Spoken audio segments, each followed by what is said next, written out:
Blog Talk Radio.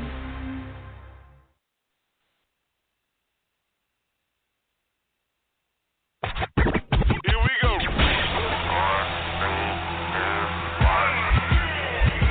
Blast off. This is True Capitalist Radio. True Capitalist Radio. I am your host, the man they call Ghost. The badass of business. Give him capitalism or give him death. That's it. Period. Broadcasting from his Skyline office studios in beautiful downtown Austin, Texas. You sound fruitier than a box of Fruit Loops, for Christ's sake. And now, he'll take it from here. Your host, the prognosticator of prognosticators, the man they call Ghost.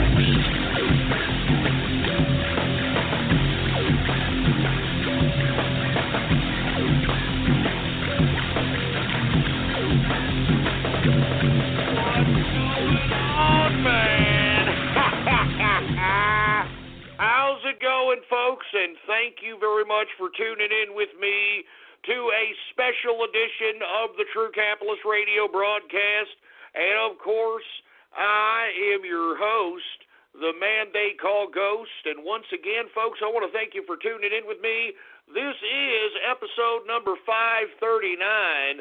Episode number 539 for all the folks that are keeping track of the True Capitalist Radio broadcast. And before we get into anything else, I'd like to ask everybody to please spread it around like wildfire and let everybody know that True Capitalist Radio is in effect and in the house. Now, I know that we're on a special edition here right now, folks. It's making up for Monday's show and Wednesday's show. I got to make sure that we have, at least 3 shows a week, to say the least, so we can keep up with current events and markets and things of that capacity. So this is one of those days where I'm making it up, and I will have a show tomorrow. But traditionally, folks, I broadcast every Monday, Wednesday, and Friday is when I traditionally broadcast. Monday, Wednesday, and Friday, 6:30 p.m. Central Standard Time is when I usually broadcast, right here on the official website of the True Capitalist Radio broadcast, and it is blogtalkradio.com/ghost. That's blogtalkradio.com/ghost. And, of course, if you have not done so, please follow me on Gab, the last bastion of free speech on social media. All right, go ahead and hook me up on there under the name Politics Ghost, all right? All one word, no underscores. Politics Ghost is the name to follow on Gab. And I am verified, boy. I am verified. All right, now that we've gotten that all out of the way, before we start talking about this, once again, another unbelievable contraction in the crypto market, and we talk about the stock market in the first hour, I want to discuss some things that I'm going to discuss in the second and third hours here in the beginning, folks. So let's go ahead and discuss what we're going to talk about today. Crypto and stock breakdown the first hour. Second hour, we're going to talk about the President of the United States' State of the Union speech, folks. Now, if you were with us on Tuesday, we not only broadcasted the speech, but we also gave pre-live and post-commentary of the broadcast itself. You can go ahead and download that in the archive if you want to listen to it. We're going to discuss that. 75% of the folks that have been polled about the State of the Union approve of it. All right? I mean, what did I tell you? If you all listened to the broadcast the last time, before the State of the Union speech, I said what the president had to do was kind of reintroduce himself into the American public. I'm talking Mr. and Mrs. Joe Sixpack on both sides of the middle. You understand? Right or left. The middle. The people that don't want to be affiliated with these damn fringes on both sides. And that's exactly what he did. He hit it out of the park, to say the least. Big league, baby. He hit it out of the park. Big league, baby. We're going to talk about that. We're also going to talk about, and we're going to discuss this for a good portion of the second hour, we're going to talk about Release the Memo, folks, the infamous memo that was written by House Intelligence Chair Nunes, the congressman, And basically what this memo that everybody is trying to stop from coming out is a very dangerous thing that's about to be exposed. You've got the Department of Justice and the FBI trying to pressure the White House from publicizing this particular document. And why would they want to do that? Because it may implicate folks at the highest echelon of the deep state of treason, as far as I'm concerned. Utilizing institutions of government for political purposes, political weaponization of our government. And it's going to implicate a lot of folks in the top echelons of the DOJ, FBI, and maybe other tentacles of the intelligence agencies out here, but also the Democrats, also Barack Obama, also, I'm telling you, just watch. I'm eagerly awaiting this document. We're going to talk about it. We're going to talk about the implications of it and how this particular document is really scaring the deep state, and how, and I want to be honest with you folks, I'm not like one of these my filters type of conspiracy theorist here, but don't you think it's rather coincidental? The next day, right after the State of the Union speech, we had a convenient garbage truck that just decided to be right on the same tracks that was basically taking the GOP to some banquet. Now, for you folks that have been living under a rock, yesterday, a train that was taking the majority of the GOP to a Republican banquet was involved in an accident because some garbage truck just happened to be on the same track that these folks that were, and look, it was higher echelon. I mean, we had Paul Ryan on that train. I mean, there was a lot, most of the GOP. And we're going to discuss how that, in my opinion, this is my opinion, you don't have to believe it, but let's just be honest, this is how the deep state works. That right there was a message from the deep state to the Republicans to not leak out this document. In my opinion, folks, I mean, come on, what are the odds? What are the damn odds? After a State of the Union speech in which the president literally reinvents himself and shows not just himself by his speech, but by the actions of the Democrats, he shows that the Democrats don't give a crap about anybody. They don't give a crap about America. They don't give a crap about their country. They hate their country.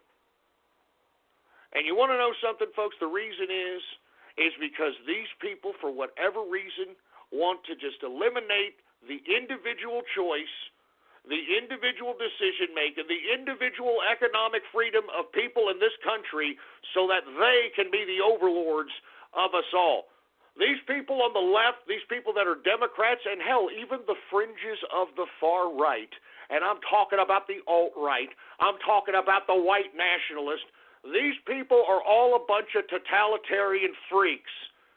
All right? They all want socialism, and the reason they want socialism, it's because it's the ideology in which they themselves, once they attain state power, can dictate to you how life should be, can dictate to you what you should earn, can dictate to you anything that is concocted in their fruit bowl minds. And that's why I'm saying, folks, this is not an accident. Do not think that's an accident. Now, with that being said, we're going to talk about that. We're also going to talk a little bit about should Robert Mueller, shouldn't he also be prosecuted once this release the memo thing comes out? I mean, Robert Mueller was the guy who was appointed as special counsel. And lest we forget, it was Rosenstein, this guy that's probably at the bottom of this freaking release the memo nonsense. All right, we're going to probably see Rosenstein's name all over the place. And if you don't know who the hell I'm talking about, well, I don't blame you. There's so many goddamn bureaucrats in this conspiracy, it's sick. But Rod Rosenstein out here was one of the top upper echelons of the DOJ, and he was the guy who appointed Robert Mueller as this special counsel. And who did Robert Mueller pick to be involved in his little special counsel out here? Who did he pick?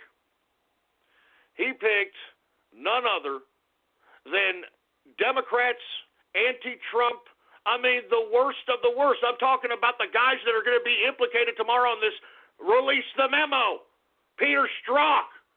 You know, I mean, look, I know we should be talking about this later, but by God, folks, you all have to know that if you're a Democrat at this point, after the State of the Union speech, after how the Democrats showed who they were as a people, a bunch of soulless anti-American jerk-offs. If you're still a Democrat after that, then you're anti-American trash as far as I'm concerned.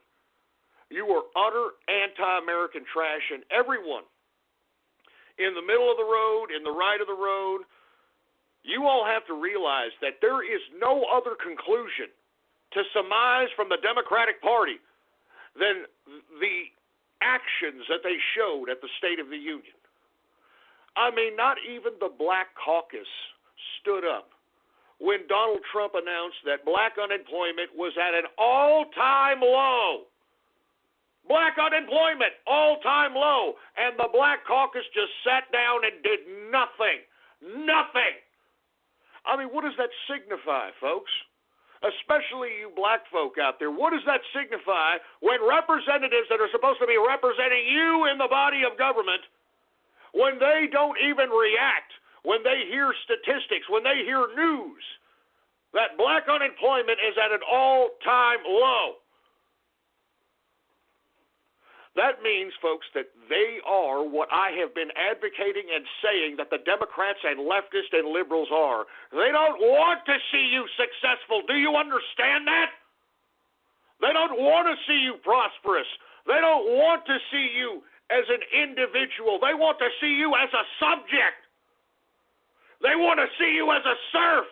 And that's why they want you dependent on the government. That's why they want you on food stamps. Because, folks, they want the freedom for themselves so they can dictate what the perception of the world that they see on you. However these idiots in the left see the world, they want to take state power and forcefully implement it on you. And if you don't believe me, take a look at the history books, at every collective ideology, communism or socialism. It has done what I had just suggested and said. So anyway, with that being said, folks, I'm sorry that I'm getting off keister here, to say the least. But we need to talk about this. I mean, this, I'm telling you, release the memo, Robert Mueller.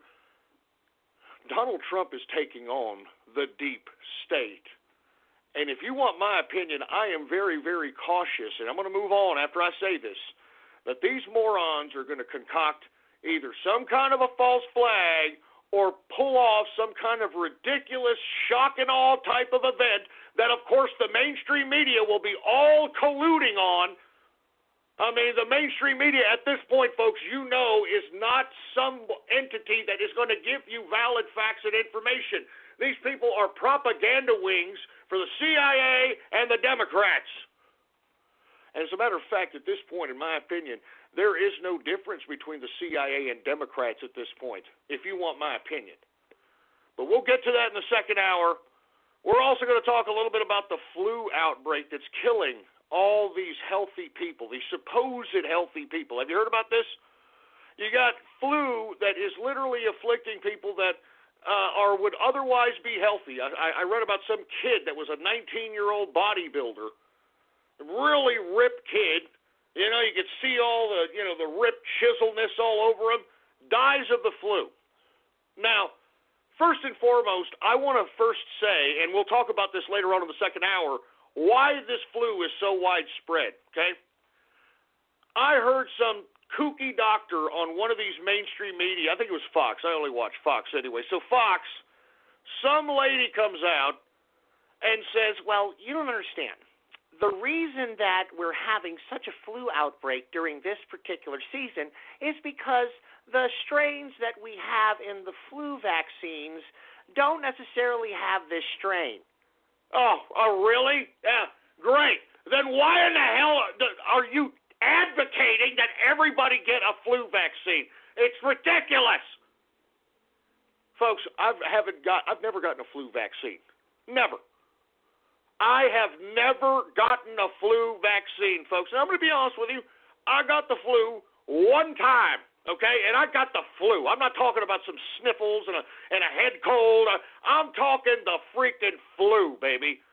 All right? Like you know when you have the flu, it feels like you're about to die. I'm not even joking around. It feels, I'm not exaggerating.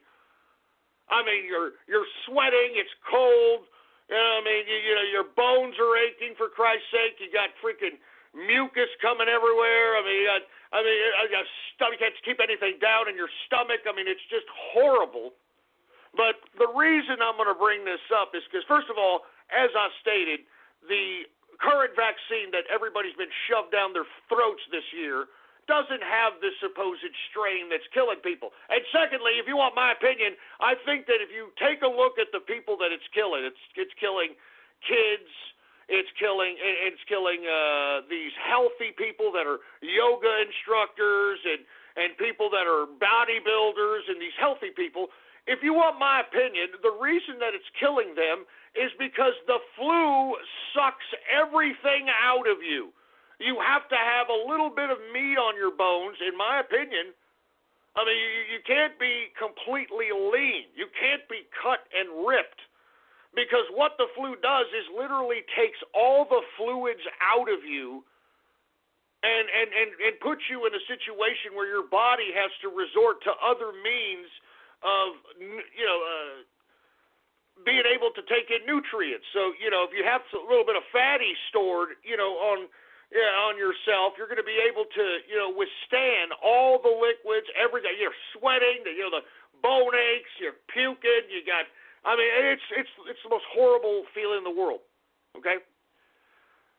But I'm telling you this right now, after you get over the flu, after about a week or two, it could be sometimes longer depending on how bad the flu is, you literally lose 15, 20 pounds. Now, if you don't believe me, just take a look at everybody who has the flu, and then when they come back, they look like they've just lost a humongous amount of weight.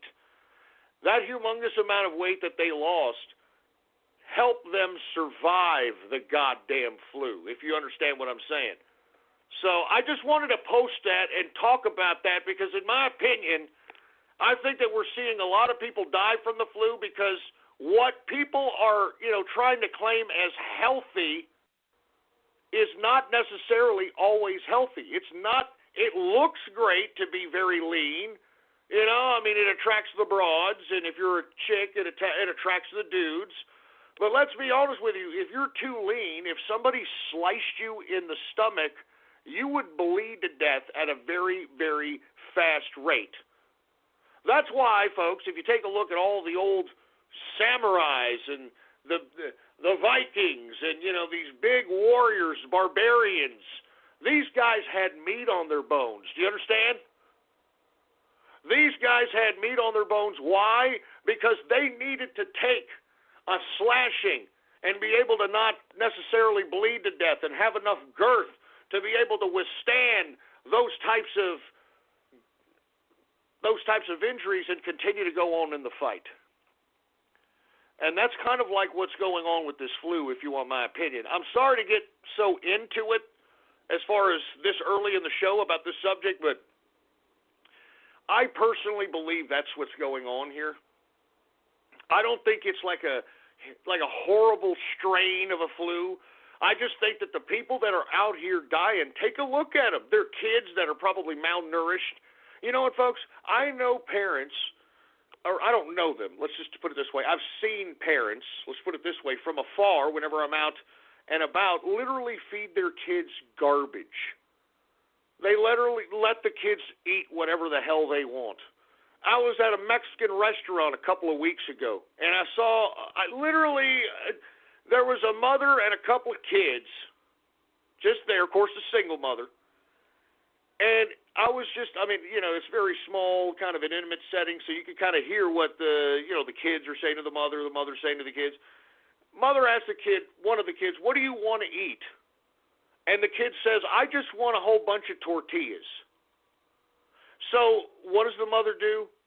gives the kid a whole bunch of tortillas, and that's literally dinner. This was dinner time, man. It was like 5, 6 o'clock in the evening, for Christ's sake. All right, and that's literally what that child is eating. You know, I mean, I'm going to be honest with you. Parents nowadays, I think that and this is why kids are getting a lot of ailments, in my opinion. They're malnourishing their children because most parents don't have the financial longevity or the financial stability to be even having children, first of all. And what's the first thing people do? What's the first thing people cut back on in this modern Western civilization? Food. And that's why if you go to goddamn H-E-B, or I go to my H-E-B out here in Texas, or whatever grocery store you have, you get to see a humongous amount of freezers that have all kinds of preserved foods to just throw in your goddamn microwave, throw in your goddamn oven. Preservatives, garbage, junk that doesn't nourish a child's body. I mean, this is why I'm telling you, in my opinion, we're seeing such a dramatic amount of deaths as it pertains to flu, and I just think people should just take that into consideration. And moreover, it doesn't matter if you have the freaking flu shot, all right? I mean, this flu season alone should show you. I mean, they just said it today on Fox News that, oh, well, you know, if you happen to have a flu shot this year, the flu variant that's killing everybody, we didn't put it in this year's strain. So, yeah, sorry. Jesus Christ. Anyway, folks, I didn't mean to get off on that tirade. We're also going to talk about how Pope Francis, folks, what did I tell you about this guy? This guy's a freaking a blasphemous, satanic, disgusting demon. I mean, everything he has done has gone against, 1,000 years of Catholicism? I mean, give me a break. Well, this right here takes the taco as it pertains to proving that this damn Pope Francis asshole is an evil, disgusting, atheist communist. He has intertwined the church and this disgusting, despicable political ideology called communism. The Pope has inked a deal with China to allow bishops into the country to preach Catholicism. China has been godless since the goddamn communists took over China from the Chinese nationalists and Chiang Kai-shek. They've been godless since then, and all of a sudden, what? And I liked how they described this in the media. They inked a deal like it's a freaking, like they're signing a freaking free agent on a damn ball club or something. I mean, they inked a deal with China so that now godless China is going to allow Catholic bishops to come in and start recruiting Catholics. Oh, I wonder how much money that either the Catholic Church had to pay China or if the damn Chinese government is taking a piece of the collection plate out there. I'm not joking, but I told you this damn Pope is an evil piece of trash. He's evil. And he's a communist. Actions speak louder than words, Popey. All right? Actions speak louder than words, you freaking stupid moron. Anyway, last but not least, we're going to talk about how Secretary Tillerson, Secretary of State Rex Tillerson, he's out there in South America, doing the rounds. It's what Secretary of States do. They go all over the world, meet heads of state, discuss diplomacy, etc. Well, he said recently, while he was out doing one of these rounds in a press conference, that the United States is entertaining the possibility of a military ouster of Nicolas Maduro in Venezuela. Oh, man, this is what I'm saying, baby. And we're going to talk about that. I got mixed feelings about that. I got mixed feelings about potentially removing Maduro. I think Maduro's a piece of crap. Don't get me wrong. I think he should be killed. But let's be honest. I don't really think that we should be utilizing United States military assets to go into Venezuela. With all due respect to my Venezuelan brethren, You morons elected this communism voluntarily on yourself. Lest we forget that Hugo Chavez was voted into power, and he didn't make it a freaking secret that he was a commie and that he was going to implement centralization of the economic system in Venezuela. And if you take a look at Venezuela prior to Hugo Chavez, it was a thriving economy. I mean, Venezuela has the third largest oil deposit in the world in its possession. It was a thriving economy, and lo and behold, what happened? Venezuelan people, they got caught up in the whole, leftist political romanticism that, everybody needs an empanada. Yeah, everybody needs everything. Everybody has to shut up.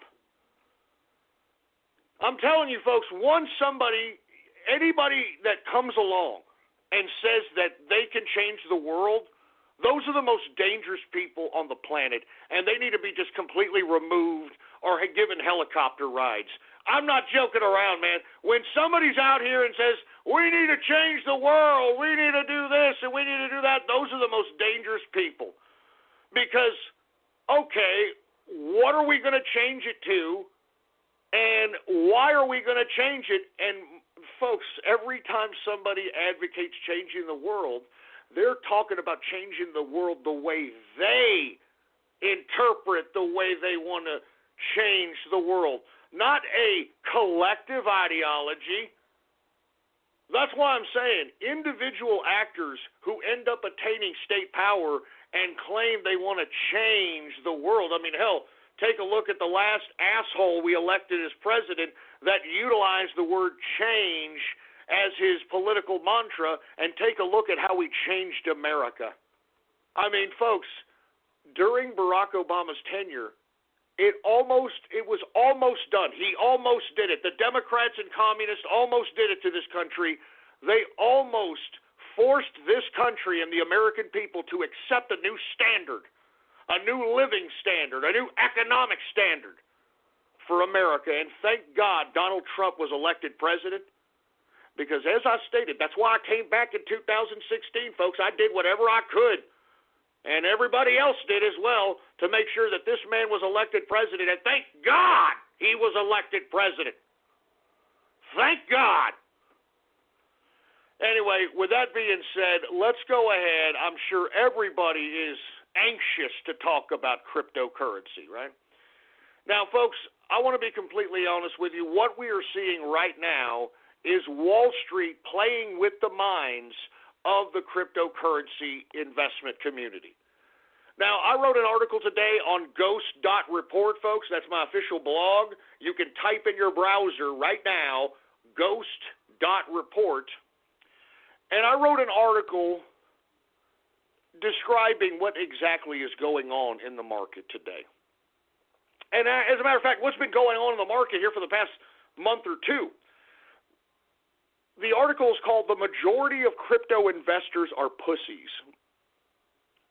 And in the article, I describe the fact that your average investor in the crypto markets, now I'm not saying everybody, but most of the people that are partaking in crypto investing right now are a bunch of nerds, dorks, and neckbeards who really don't understand investing in general, let alone economics. They're just a bunch of dorks that understand about how to get a rig up to mine cryptocurrency, how to get wallets, and all this stuff. This is really what comprises the majority of the cryptocurrency markets. Now, Wall Street, as of late, folks, has come into the game. And what they realize is that this market, and I've said it throughout the show, is so fickle that once cryptocurrency investors, and I'm talking about these dorks, these nerds, these neckbeards, these ballless, computer assholes that really don't understand investing, once they see the slightest pullback, these sons of bitches are acting like an impulsive autist. They're like, oh my God, it's red. I got to trade. I got to move my crypto. I got to do something. Oh my God. I mean, I'm not even joking, man. This is how the damn majority of the cryptocurrency investment community reacts when they see the slightest pullback. And I've noticed this ever since I started covering crypto, and by God, the Wall Street guys know this at this point. Now, I've been monitoring the market capitalization of the entire cryptocurrency market, the cumulative market capitalization. Now, as of yesterday, folks, the market capitalization yesterday, I would say yesterday morning, was at about a $550 billion market capitalization. Right now, folks, the market capitalization for the entire cryptocurrency market is $429 billion. So over $100 billion has completely left the market. Now, you have to ask yourself, who has the ability, who has the power, who has the fiat resources to do something like that within a 24-hour period? It's Wall Street. And if you've been in this market here for the past several months, you've been noticing, you've seen these types of dramatic pullbacks on an interval-type basis. And the reason that you're seeing this, because lest we forget, these guys in Wall Street, they have an unlimited amount of fiat. I mean, they've got other people's money. They've got retirements. They've got 401ks. They've got so much. They got hundreds of billions of other people's money that they could just come in and take $100 billion, pump the market up, and then take it out really quick. And then they know by doing so that these asshole idiot dorks in the crypto market are going to be impulsive and sell off. Now, why are they doing this, folks? Because they're doing this in a kind of interval-type basis to water down the prices so that Wall Street can slowly start accumulating these cryptocurrencies right now at very, very low prices. And right now, folks, if you want my opinion, I mean, these prices are so low, me and the Inner Circle are having a field day, just literally on a buying spree right now. Because, folks, what people need to realize is long-term investment reigns supreme. I know that because of the volatility of cryptocurrency, it's very easy to make quick liquidity. You know, it's very easy to make 1,000 here, 2,000 there. But that's not typical. And you see, in this emotionally impulsive society in which we demand everything instantaneous, people think that this type of investing is something that's going to happen forever. It doesn't happen forever. And I've always advocated on this broadcast, even in 2011 when I first started covering stocks and things of that capacity, I said if you're going to be trading in a day trading pattern or swing trading capacity, whatever liquidity that you make in that investment strategy, you need to take that money and put it right into long-term investment, man. Long-term investment reigns supreme. Now, in the article, the majority of cryptocurrency investors are pussies on Ghost.report, I use the example of Ethereum. Now, if y'all remember, folks, I started covering crypto majorly in March, April of 2017. Now, back then, everyone was all about Bitcoin, Bitcoin this, Bitcoin that, but I was trying to tell people to entertain this one cryptocurrency called Ethereum, okay, ETH. Now, why was I advocating that? Because of the technology, because I started realizing at that point that the value in cryptocurrency is in the technology of the cryptocurrency itself.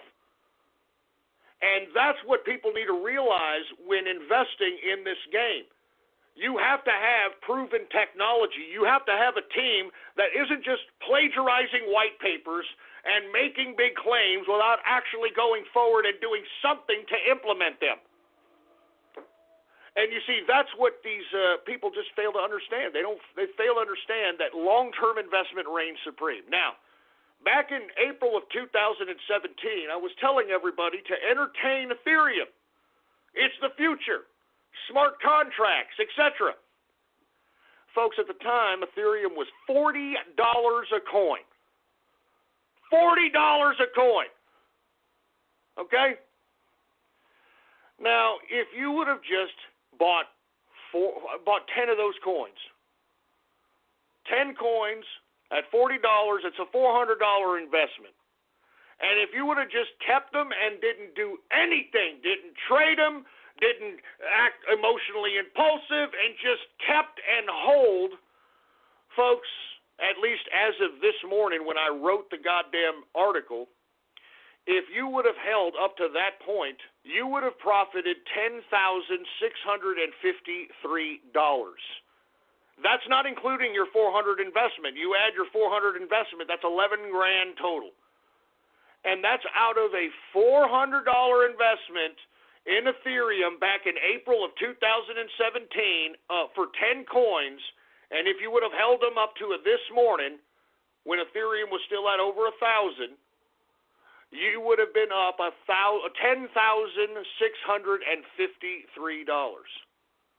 You see, folks, that's where the money is.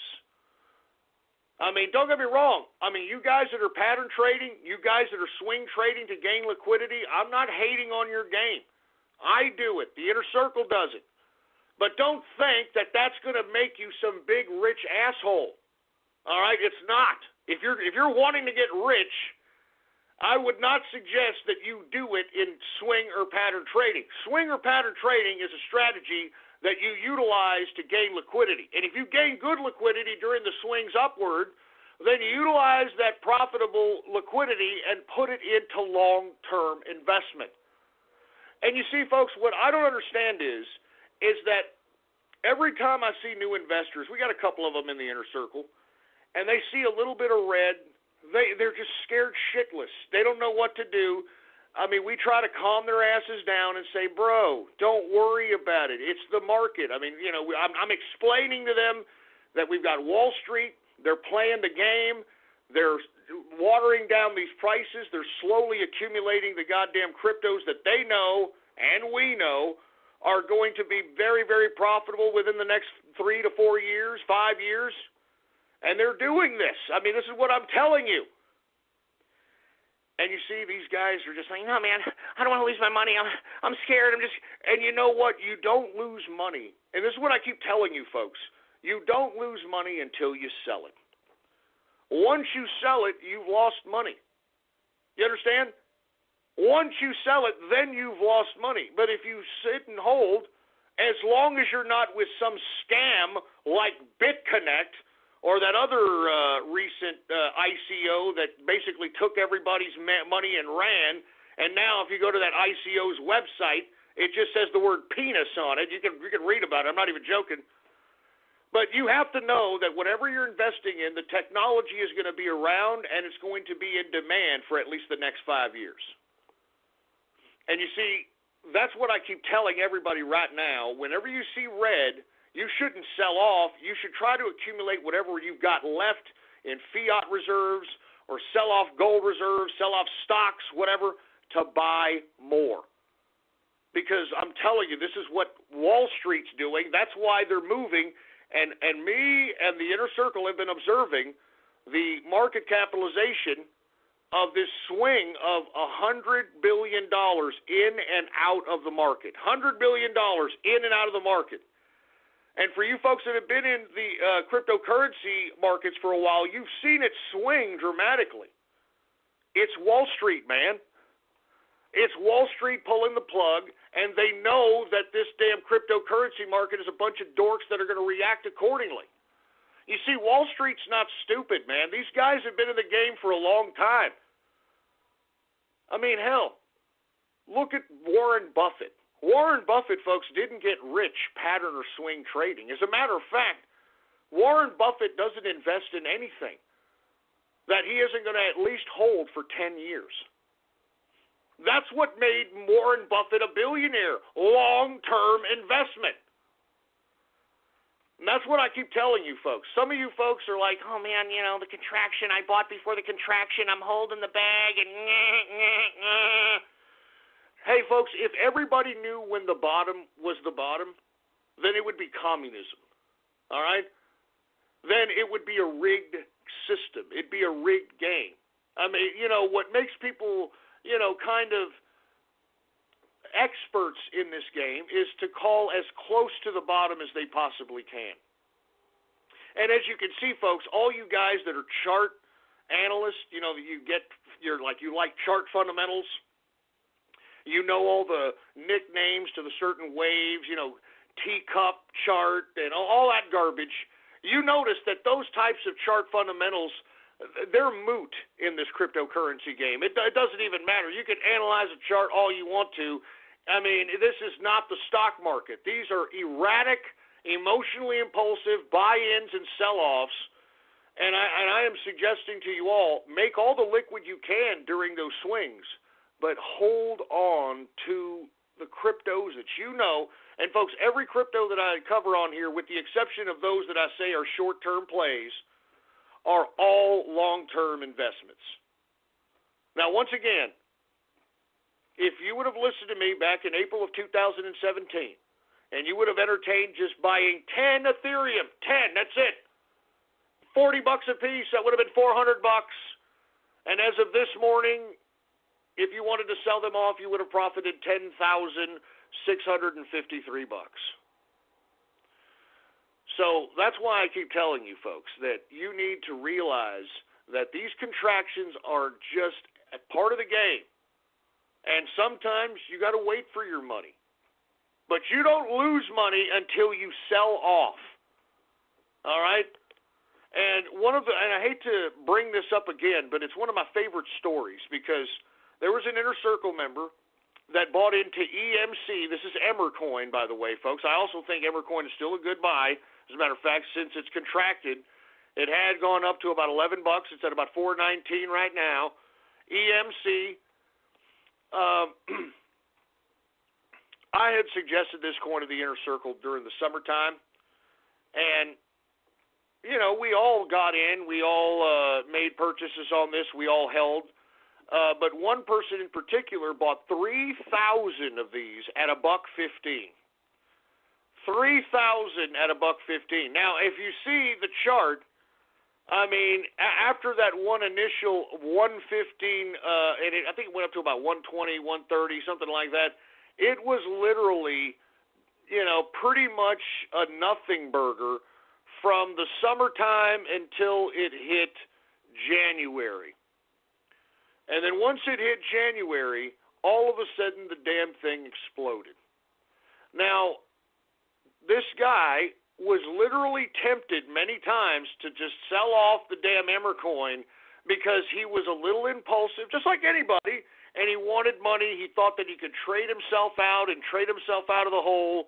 And I insisted. I said, look, keep it in there. If you sell off now, you lose money. This is a good coin. I mean, these guys have other blockchain technologies outside of their crypto. I mean, there's a lot of reasons why I like the coin. I even wrote about it. Well, he said, all right, Ghost, we'll go ahead and do it. I'm going to go ahead and leave it in there. He left it in there up until about January, and, folks, it hit $10, folks. And you know what? Just because he had to hold the bag from probably like July of 2017 to January, he was rewarded $30,000. All right? Yeah, close to 30,000. I think it was like 24,000. 24,000, 25,000 bucks for holding the bag from the summertime to now when the damn thing finally rose up because the market recognized the actual value in the coin. If he would have sold off a long time ago, he would have never have even gotten close to 30,000 bucks, 25, 30,000. He would have never have gotten close. Why? Because he would have sold off at a loss, and he would have wasted his time, effort, and energy trying to swing and pattern his way out of the hole. But instead, he listened to Ghost. And Ghost, I mean, I'm telling you, man, I'm not saying coins to shill that do not have any kind of value. I mean, I want everybody to be capitalists. I want everybody to be successful, man. I mean, I have no vested interest in making sure that, I want to promote this coin, I'm going to promote that coin, maybe 42 coin. But that's it. And the only reason, I shill 42 is I own a lot of it, and so does the Inner Circle. So I make that very apparent ahead of time. Outside of that, everything else, I'm trying to plant seeds. I'm trying to give you all plays. I'm trying to, put you all in a direction of profitability. So I know that this is a hardcore contraction right now, and, we can blame Wall Street, but they're just playing their game. They've got the resources. They know that the market is a fickle bunch of dorks. So as a result, they're going to play their game. We got to play our game. And our game, folks, is not – look, I'm talking to the capitalist army out there. Our game is long-term investment. And if we're going to profit on any kind of short or swing trading play, which there's plenty of opportunities for that, take the goddamn profit and put it into long-term investment. And if you have that strategy, you've got it. You understand? You're ahead of the game. So, once again, folks, I know right now everybody's a little scared. I'm pretty sure some of you have already sold off, and you're going to regret it. I guarantee you're going to regret it. But right now is a perfect time to buy anything, all right? Anything. And you want to know what's going on right now, folks? Most people are holding right now, like the true investors right now are holding. But if you take a look at what's gaining right now, it's all crap. It's all garbage. You've never even heard of some of these coins that are profiting right now, and you know that that's what's going on. It's a bunch of pump and dump crap. Everybody's scared. Now, with that being said, folks, let's go ahead and take a look at some of the market here, all right? Now, everything is in the red. The only thing that isn't, let me tell you some things that aren't. Bitquark, BTQ, never heard of it, up 300 freaking %. All right? Wagerer with 2 R's at the end, WGR up 27.97%. All right? Some coin named Linda, who the hell is this bitch Linda? And why the hell does she have a coin named after her ass? She better be a hooker. Freaking Linda coin. Give me a goddamn break. Linda! This is another thing, folks. These meme coins, you idiots, you dorks. That's another tail sign that Wall Street knows that you people are idiots and that you're impulsive and that you really don't know shit excuse my French, you don't know crap. All right? When you're investing in things like Dogecoin and Potcoin and, all these stupid coins, I've seen some stupid, dumb, idiot coins, man. And you've actually got real money from autists that are online that are actually buying this crap. It's ridiculous. It's ridiculous. Freaking Linda coin. Go shove it up your freaking Toys for Twats, Linda. Anyway, folks, let's go ahead and cover some crypto here. All right, let's get to Bitcoin, because I know that everybody right now is like, what the hell's going on? I know that Christopher Cantwell, the notorious white nationalist, of course, he's ripping off my format. He's trying to assert himself a cryptocurrency hour, and he's been saying, hey, we gotta buy in on this dip on Bitcoin because we need to get the white man to get together and get rich. So I'm telling you right now, Bitcoin, and he was saying this when Bitcoin was at 10 grand. Bitcoin, no, it's the dip, I know. Even though I'm broadcasting out of a closet and, broadcasting out of glass tables that are probably on the clearance shelf at Office Depot, but don't worry, buy into Bitcoin now, man. It's 10 grand, all right? White nationalism, dude. White power, dude. Buy into it.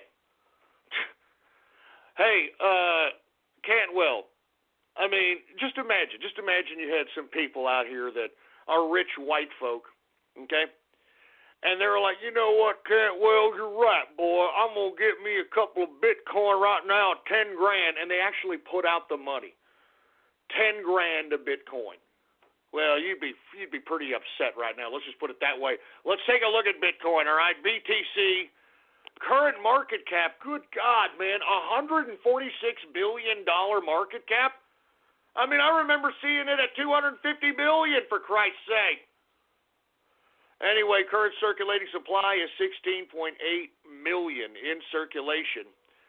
In the past 24 hours, Bitcoin has gone down 15.20%. Closing out Bitcoin, folks, just listen to this, all right? $8,690.33. Good God. And what did I tell you all about Bitcoin, man? I told you that I was not a buyer on Bitcoin. I told you guys that, man, I don't like Bitcoin. There's nothing. It's just a cryptocurrency. It's just an alternative to fiat. And now, because it's been so over-speculated and the price is so high, it's invalidated itself as an alternative to fiat currency. Not to mention the transfer speed and the transfer fees are ridiculous. So outside of an alternative to fiat currency, there's no other component. There is no other blockchain technology that's integrated to it. There is no there's nothing. There's absolutely nothing. And I told you, folks, I mean, this is why I said that Bitcoin, in my opinion, is dying. I even wrote an article about that on Ghost.Report. All right? I mean, good God, it's dying. It's dying now. $8,690.33 per Bitcoin. Per Bitcoin. Good God. Good Lord. Everything is down, folks. And like I said, you can thank Wall Street. I mean, just observe. Do your own observation. There's $100 billion, a mysterious $100 billion that comes in and out of the market. $100 billion all the time. This has been happening for the past couple of months. $100 billion comes in and comes out. Comes in and comes out. Who has the ability to do that? Wall Street, for Christ's sake. And that's what they're doing. So everything's on sale. Let's get to Ethereum, folks. ETH, of course. I don't really like the developers of this coin. These people are communist trash. They're weirdos. But, man, I know for a fact that Ethereum is going to take another bump here, and it did take another bump, as a matter of fact, since the last time we talked, and of course we've had another contraction, so it's falling victim to the contraction. But I can see Ethereum going somewhere in the range of $2,000 to $2,005 a coin before it starts, possibly $3. But I'm not betting on $3. I'm betting about $2,500 before a major contraction happens. Or people start realizing that quantum is the better smart contract and that quantum is the better token. All right, let's get to Ethereum. ETH, current market cap for ETH is $93 billion. $93 billion market capitalization. The circulating supply for Ethereum is almost 98 million in circulation. In the past 24 hours, Ethereum has gone down 15.75%. Current price for Ethereum is $955.43 for Ethereum. All right, now it was as high as over 1,000 earlier today, and that's what I was saying. If you would have just bought when I was suggesting Ethereum back in April of 2017, and if you would have just bought 10 of them, just 10, $400, you would be up $10,653 if you would have sold off this morning. I'm just saying.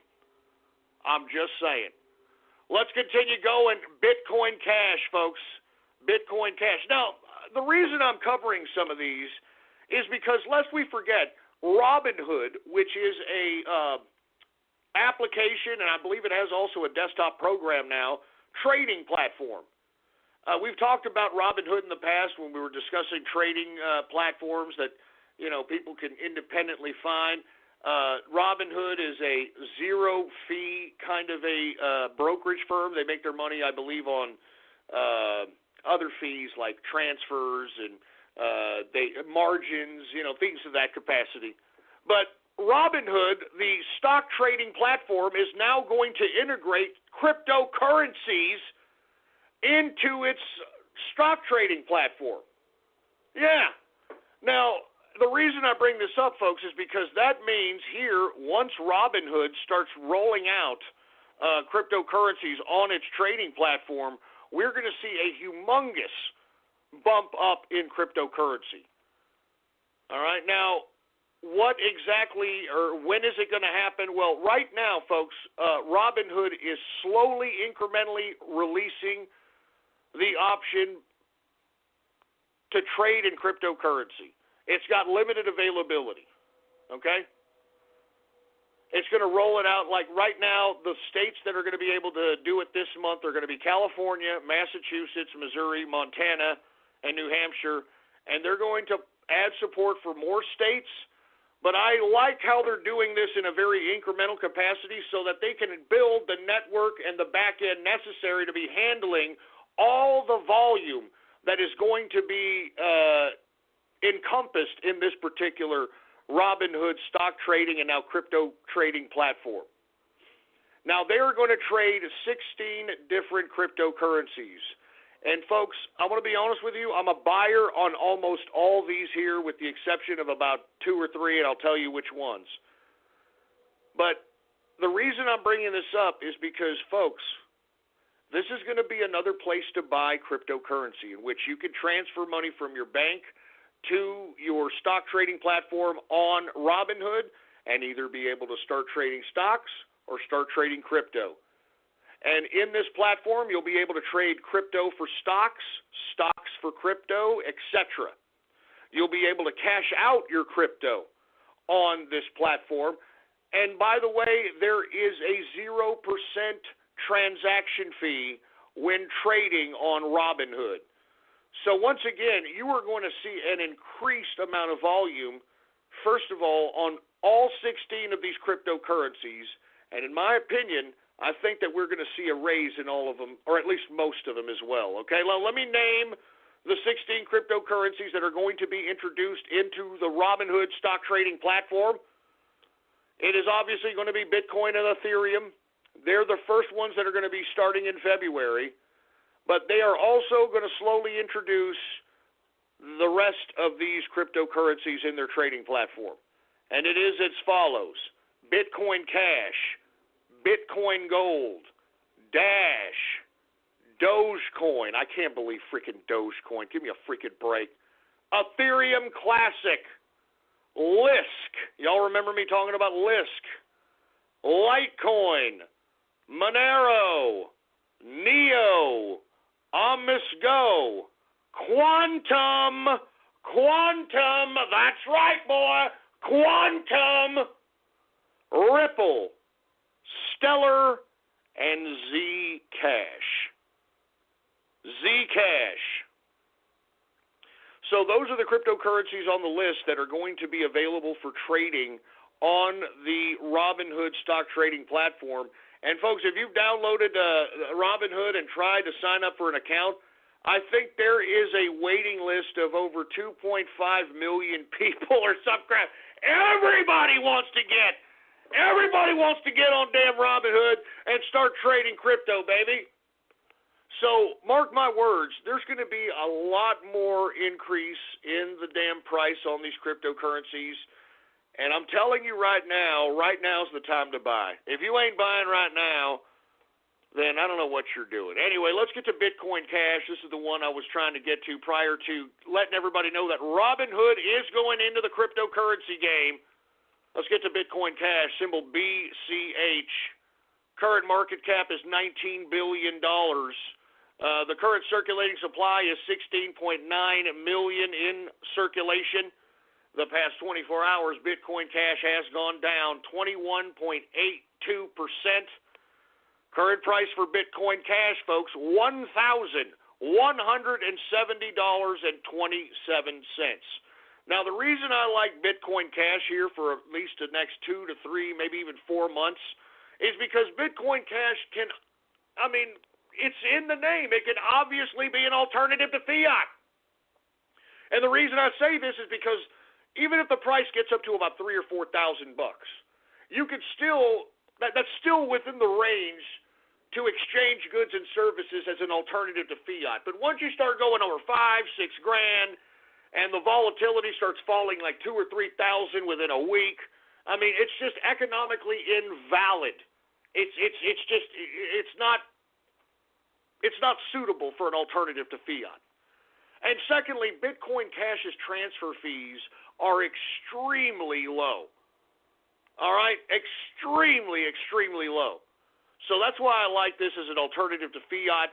As a matter of fact, you've got people now exclusively eliminating Bitcoin as an option to exchange their goods and services and taking Bitcoin Cash because of that. Anyway, current price for Bitcoin Cash, $1,170.27 per Bitcoin Cash. Let's get to Litecoin, folks. Now, I don't know if you all saw Charlie Lee this weekend, folks. Charlie Lee was the creator of Litecoin. This guy literally went autistic on his Twitter account, and I don't know if he's trying to destroy his coin. I don't know what he's doing, but he's acting like a complete and utter idiot. I mean, he's acting like your quintessential autists, and I don't know what he's doing. I mean, folks, if you want to go Google and search for the tweets that I'm talking about, I mean, go ahead and do so. I don't really have the time, effort, and energy to figure out why this goddamn rice bowl eating autist would do such a thing. But regardless, I'm not too sure about Litecoin, man. I'm really not too sure about Litecoin anymore. I don't like how Charlie Lee is kamikazeing his goddamn coin on Twitter. I don't know anymore, man. I'm not a buyer on Litecoin at this point. I'd wait and see what the hell's going on. And to be honest with you, I'm not too sure if Facebook or Amazon or any of these other big conglomerates would want to do business with Charlie Lee or Litecoin after this asshole conducted himself in an autistic capacity on Twitter. It was ridiculous. Let's take a look at Litecoin. Litecoin market capitalization is $7.4 billion market cap. The circulating supply for Litecoin is 55 million in circulation. In the past 24 hours, it has gone down 17.57%. Current price for Litecoin, symbol LTC, $135.74 per Litecoin. Let's go ahead and get to Dash, folks. Dash is taking it on the teeth, to say the least. But I think this is a pretty good buying phase here. I mean, once again, you got a lot of people on Dash holding the bag at $1,500. All right, and there's a low circulation. So you've got everybody holding the bag from $1,500 down to above $576. And if you take a look at the low circulating supply, enough people are going to start holding. I wouldn't be surprised to see a big, huge spike like we saw during this past fall that culminated in Dash going up about $1,500. So let's go ahead and take a look at it. DASH. Let's go ahead and take a look at the market cap. $4.5 billion market cap for Dash. The current circulating supply, like I said, low circulating supply, 7.8 million in circulation. In the past 24 hours, it has gone down 18.01%. Dash, current price, $575.89 per Dash. Now, with that being said, we are now in the second hour for the True Capitalist Radio broadcast. We're already 4 minutes into the second hour of the True Capitalist Radio broadcast. And, of course, I am your host, the man they call Ghost. And once again, I want to thank you for tuning in with me. Before we get started, I'd like to ask you, please, spread it around like wildfire and let everybody know that True Capitalist Radio is live and in effect right now. We got all kinds of buttons next to you, all kinds of Facebook like buttons and retweet this buttons and all kinds of social media buttons. Use and abuse those buttons, baby, all right? It's just a freaking click. Spread it around out here. And also, folks, if you have not done so, please follow me on Gab, all right, my social media. Gab, the last bastion of freedom of speech on social media. You can follow me on there under the name Politics Ghost, all right? All one word, no underscores. Politics Ghost is the name to follow. And I am verified on Gab, boy. I am verified. Now, with that being said, folks, let's continue on with the crypto coverage. I'm going to take a couple of more cryptos. We're going to move on to the stock market, and then we'll get on with the broadcast, all right? Let's talk about Monero. Monero is also taking it on the teeth, folks. XMR current market cap is $3.5 billion in market capitalization. The current circulating supply for Monero is 15.6 million in circulation. In the past 24 hours, Monero has gone down 17.42%. Monero current price $228.28 per Monero. All right, let's continue going here, folks. Now, I want to be honest with you. Let's go ahead and get to quantum. Folks, the Inner Circle and myself are gobbling up quantum at these prices right now. I'm going to be honest with you. Quantum for 2018 is what Ethereum was for 2017. Like I told you in the beginning of the show, folks, when I started covering crypto, April of 2017, Ethereum, ETH, was $40. It was $40. So what I'm telling you is that quantum, if you do your own research, folks, I've been trying to tell you, this coin is its own token, and it's now allowing other variants of coins to utilize its token, just like Ethereum's ERC20 is doing. And moreover, folks, the quantum smart contract blasts Ethereum smart contract out of the water. It's better technology. I mean, folks, as a matter of fact, I believe here in the next, hold on just a second. Let me see if we can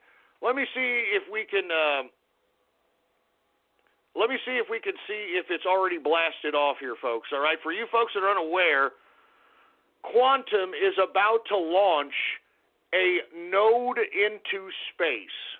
A node into space. What does that mean, folks? That means that they are actually going to be having a blockchain type of technology from space. From space! So why are they doing this? Why are quantum sending space nodes into space? As a matter of fact, we are 5 hours, 43 minutes, and 36 seconds before the space node is launched into space and attached to a satellite. And the reason they're doing this, folks, is so that there is never any interruption in the blockchain. God forbid that if there's any blackouts, solar flares, anything that could jeopardize quantum or jeopardize the blockchain from moving, it is going to launch a node into space so that the blockchain can never stop. I mean, do you understand? This is what quantum is doing. It's going way beyond what these cryptocurrencies are doing right now. And in my view, folks, you people need to get on board with quantum and the tokens that use quantum, the coins that use quantum token. I mean, I am full bullish on quantum and all the coins that are made from quantum's token. I am bullish as hell. And right now, folks, we're 5 hours and 42 minutes away from quantum being the first space blockchain.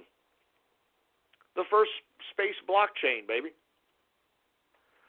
So with that being said, if you're not buying right now, you're a damn fool.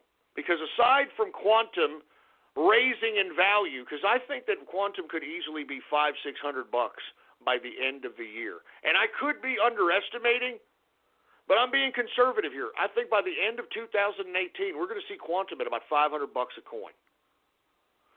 And aside from quantum, let's just say you're just holding quantum, and it's kind of, $50, $30, $40. Folks, you make money holding quantum. You understand? You make money for holding quantum in your core wallet. You get paid quantum for holding quantum, baby. It's a proof of stake coin. Aside from that, folks, all the airdrops that are happening with quantum token right now behooves you to kind of hold quantum. I mean, folks, we talked about it here was it next week or actually this week? They're going to be airdropping BOTI, B-O-T, to quantum stakeholders who have over 100 quantum. 4 BOTI tokens for every 100 quantum you're holding. And that's going to keep going, folks. There are other quantum tokens in the pike. They are going to be airdropping those to quantum stakeholders. So, folks, I'm telling you this right now, quantum is the coin for 2018, man. I'm not saying this because I'm shilling it. I'm saying this because I'm just as bullish as I was for Ethereum in 2017. Well, I'm just as bullish for this coin like I was for that coin that year. I'm telling you, what Ethereum was for 2017, quantum is going to be for 2018. And I hope you listen. I hope you listen. I know there's a lot of you that were listening to me back then that didn't believe me and were like, you know what, cryptocurrency is a scam. You could have easily, gotten yourself a couple of Ethereum, a couple of whatever. Just like I told you at the beginning of the show, if you would have bought 10 Ethereum in April of 2017 for $40 and held them till this morning, you would have profited $10,653 just for holding a $400 investment that you did in April of 2017.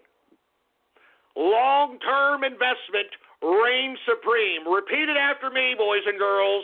Long-term investment reigns supreme. Remember that.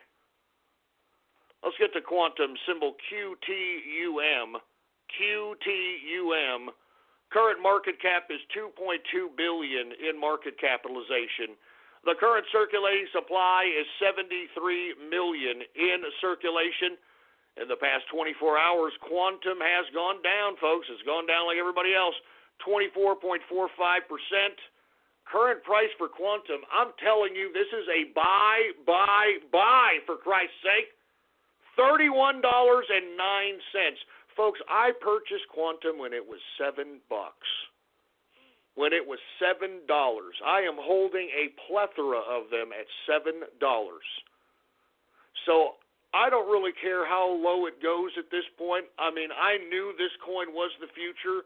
As a matter of fact, many in the inner circle, when I told them to get into it, they got into it at 11, 12, 13 bucks. So everybody right now is sitting very pretty in the inner circle who invested in quantum, and not to mention they're taking advantage of all the proof of stake of quantum, all the airdrops, etc. There's a lot of reasons to own this coin, folks. I'm telling you, by the end of this year, 2018, this damn coin will be $500. I'm just saying. Anyway, let's get to let's go ahead and end this, man. I know I'm going overboard here. Let's go ahead and end it with 42 coin, for Christ's sake. Now, let's talk about 42 coin. Right now, folks, what you're seeing is another contraction of the market, lest we forget that 42 coin has been, averaging out around $70,000 to $80,000 a coin. It recently took a humongous bump up up to $140,000 a coin, and is contracted as a consequence of the all-around contraction around the market. But even so, I mean, even if somebody goes, and you can see it in the volume today, you've got people going to 42 coin as a hedge, because everything right now is down double digits. This is a double-digit contraction on every coin. So let's go ahead and take a look at 42 coin. Like I said, it was up this weekend, up as high as about 140,000, but it came back down to reality. Let's go ahead and get to 42 coin. Current market cap, $3.2 million market capitalization. The current circulating supply for 42 coin is 42. In the past 24 hours, it has gone down slightly, 6.29%. The current price for 42 coin, and once again, folks, I'm telling you this right now, if you're not invested in this coin in the long term, you're going to kick yourself in the ass. All right? I've been telling you folks to buy in on this damn coin when it was $10,000. Y'all remember that? Episode 501. $10,000 is now $76,000. All right? This coin, it will be $1 million. Mark my word. Just watch. It's going to be put on other exchanges. The word's already getting out on this coin, folks. Once again, there's 3 reasons to invest in it. It's a long-term investment. It's a hedge against contractions. And it is a great pattern and swing trading play, folks. That's the way it is. Now, with that being said, let's go ahead and end the cryptocurrency coverage, and let's go right into stock coverage here, folks. Right into stock coverage. Now, let me be honest with you, folks. As much good news that we're seeing in the economic department, folks, I don't know if you saw that the GDP has grown to 5.4%. I told you guys that at the beginning of 2018, I would not be surprised to see 5% GDP growth. You can look back in the archive. I said it. And you want to know why I said it, folks? Because we have a capitalist in the White House. You understand that? We have a capitalist in the White House. Now, even though consumer sentiment is at an all-time high, we've got earnings that are starting to make people feel funny in the pants. You've got people getting bonuses. You've got everything, all right? You've got everything. But, folks, it's this budget. This budget is what's really blowing out the enthusiasm in the stock market at this point. Because, as I stated in the last broadcast, there's not too many people that really want to buy U.S. Treasuries anymore for a lot of different reasons. I mean, let's be honest, Donald Trump is going against the whole globalist order, and many of the people or the entities or the countries that are involved in the global order are not very happy with Donald Trump literally throwing a wrench in their institutionalist globalist machine. So as a result, we've got China and other people out here that are not any longer purchasing, or if they are purchasing, they're not purchasing as many treasuries as they used to, which unfortunately causes the interest rates of those goddamn treasuries to go up. And why do the Treasury interest rates go up? Because we need investors to buy our debt. That's what bonds and treasuries are. We got investors that are buying our debt. And you've got these countries that are like, yeah, we're not going to buy the debt too much anymore. We don't even know if the United States can keep itself afloat. It can't even goddamn vote on a budget. The government shutdown, folks, was a direct consequence, the interest rates raising and a lack of buyer interest into U.S. Treasuries was a direct consequence of the government shutdown by the Democrats. And this is something that people need to realize.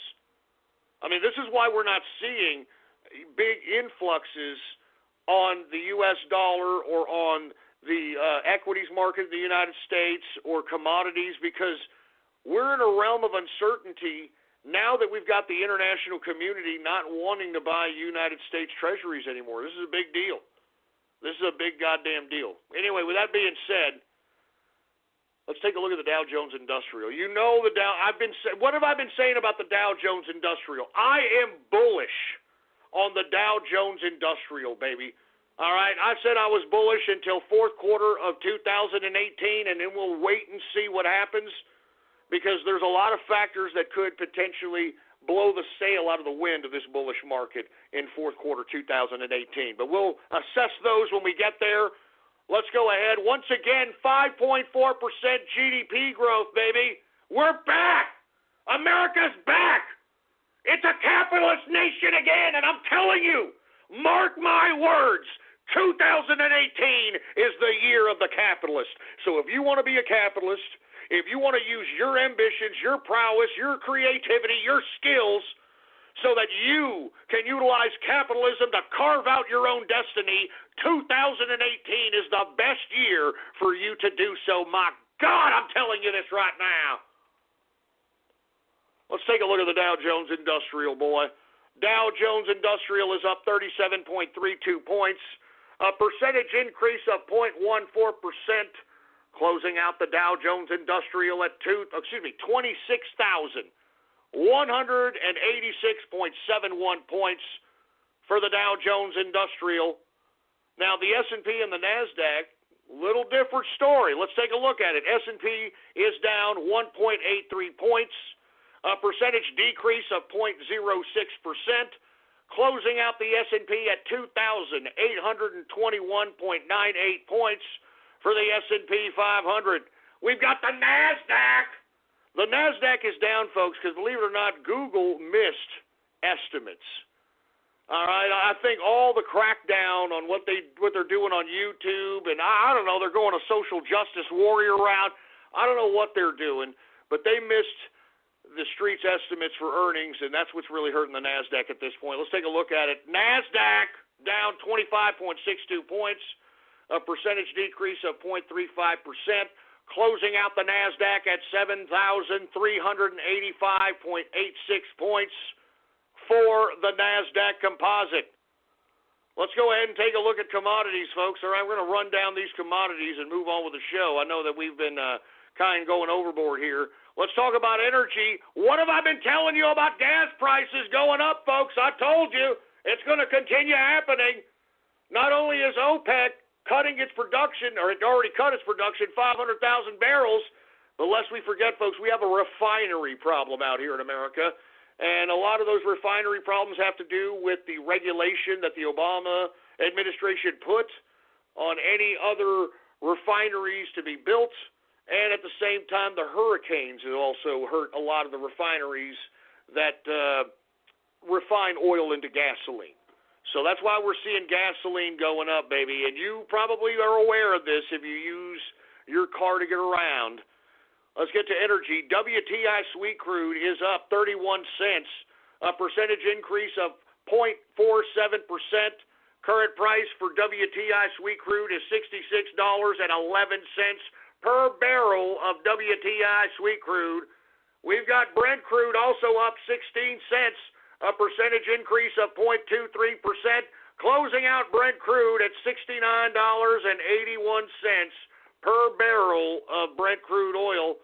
We've got gasoline up 0.35%. Natural gas is up 1.02%, and heating oil is up 1.5%. Let's go ahead and get to the metals. All right, the metals. Let's get to the goddamn metals. We've got a little bit of a run on metals here because a lot of the uncertainty, but still metals are at a decent price. I always suggest that at the very minimum you should have 10% of your portfolio in metals. It's a just-in-case insurance policy. Everybody runs to metals when there's uncertainty in the markets, folks. Always remember that. Let's take a look at gold. It is up $4.10, a percentage increase of 0.30%, closing out gold at $1,352 even. Let's get to silver. It is up 4 cents, a percentage increase of 0.23%, closing out silver at $17.20 per troy ounce of silver. Copper is up 0.06%, and platinum is down 0.28%.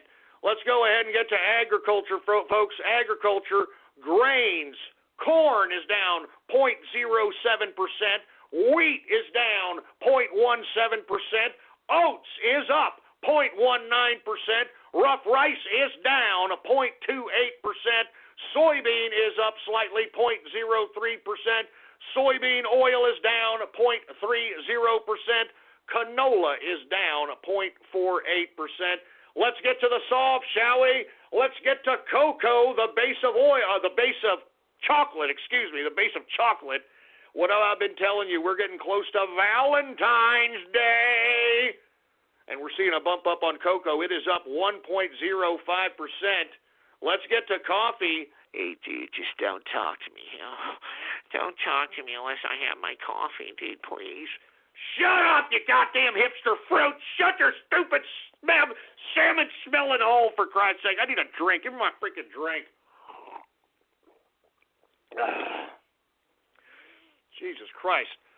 Let's get to coffee. It is down 0.37% decrease. Let's get to sugar. Sugar is up 1.06% increase for sugar.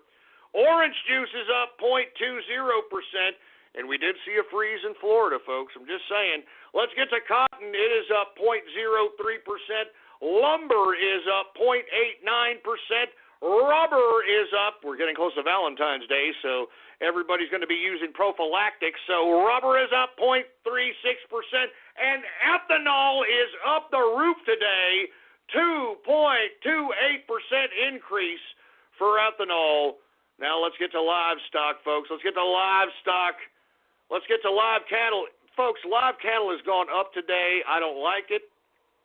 I've been liking these inexpensive beef prices, to say the least.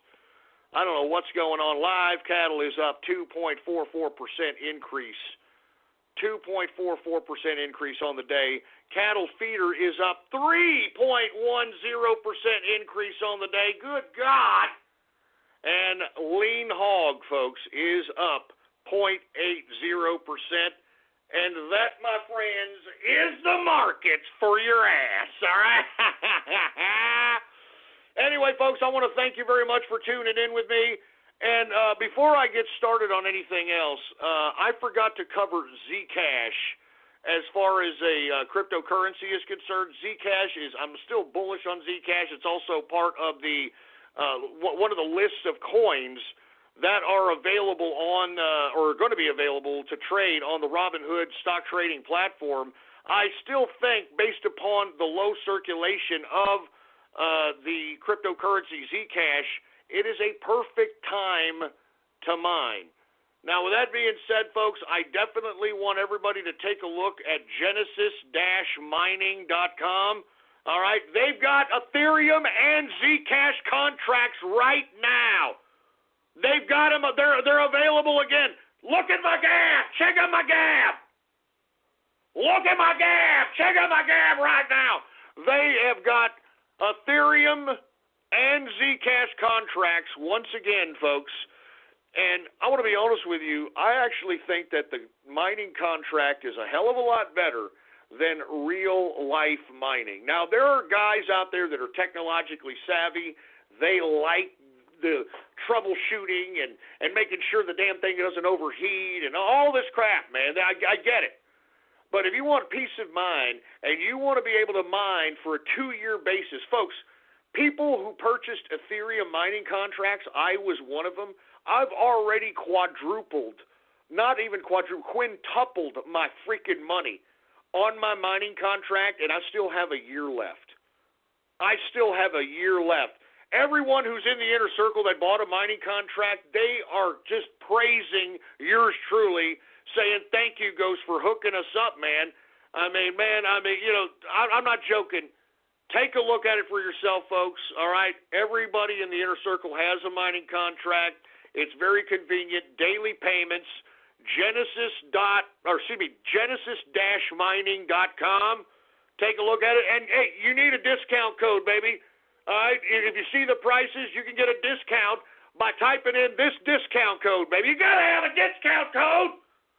WEA296 is the discount code. That discount code again, WEA296. I'm telling you this right now. I'm loving my mining contract, and I know that everybody in the inner circle is too, folks, all right? So with that being said, hey, engineer, it's good to have you back. Thank you for coming in. I know you had the night off on Tuesday. How you doing? All right. Well, do we have any Gab shout-outs to be had out here? All right. Well, without any further ado, I'm telling you, man,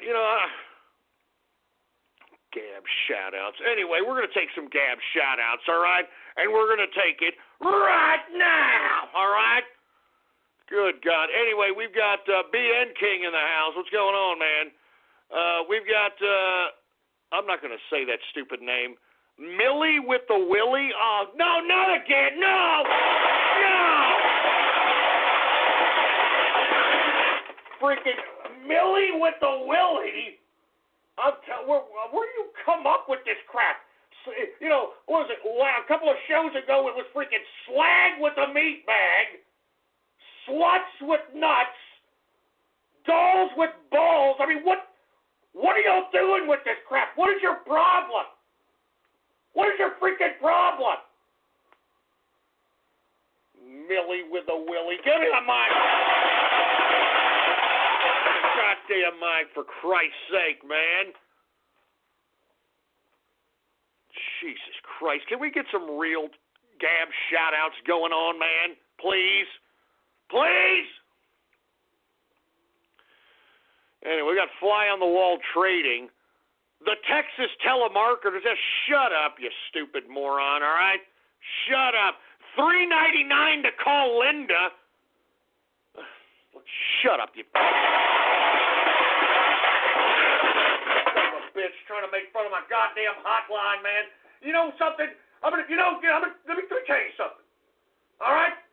Let me tell you, sons of bitches. Give me the mic. All right, look, I'm going to be honest with you, all right? All right, besides a bunch of dumbass idiot trolls, all right, and a few people that are completely ignorant, they shouldn't even belong on a computer, they don't know, let alone know what a damn digital wallet is, I haven't had too many goddamn legitimate calls on my cryptocurrency hotline, all right? I have not, all right? All right? Are you happy? Huh? I paid $2,000 for that stupid, shitty line, for Christ's sake. Good?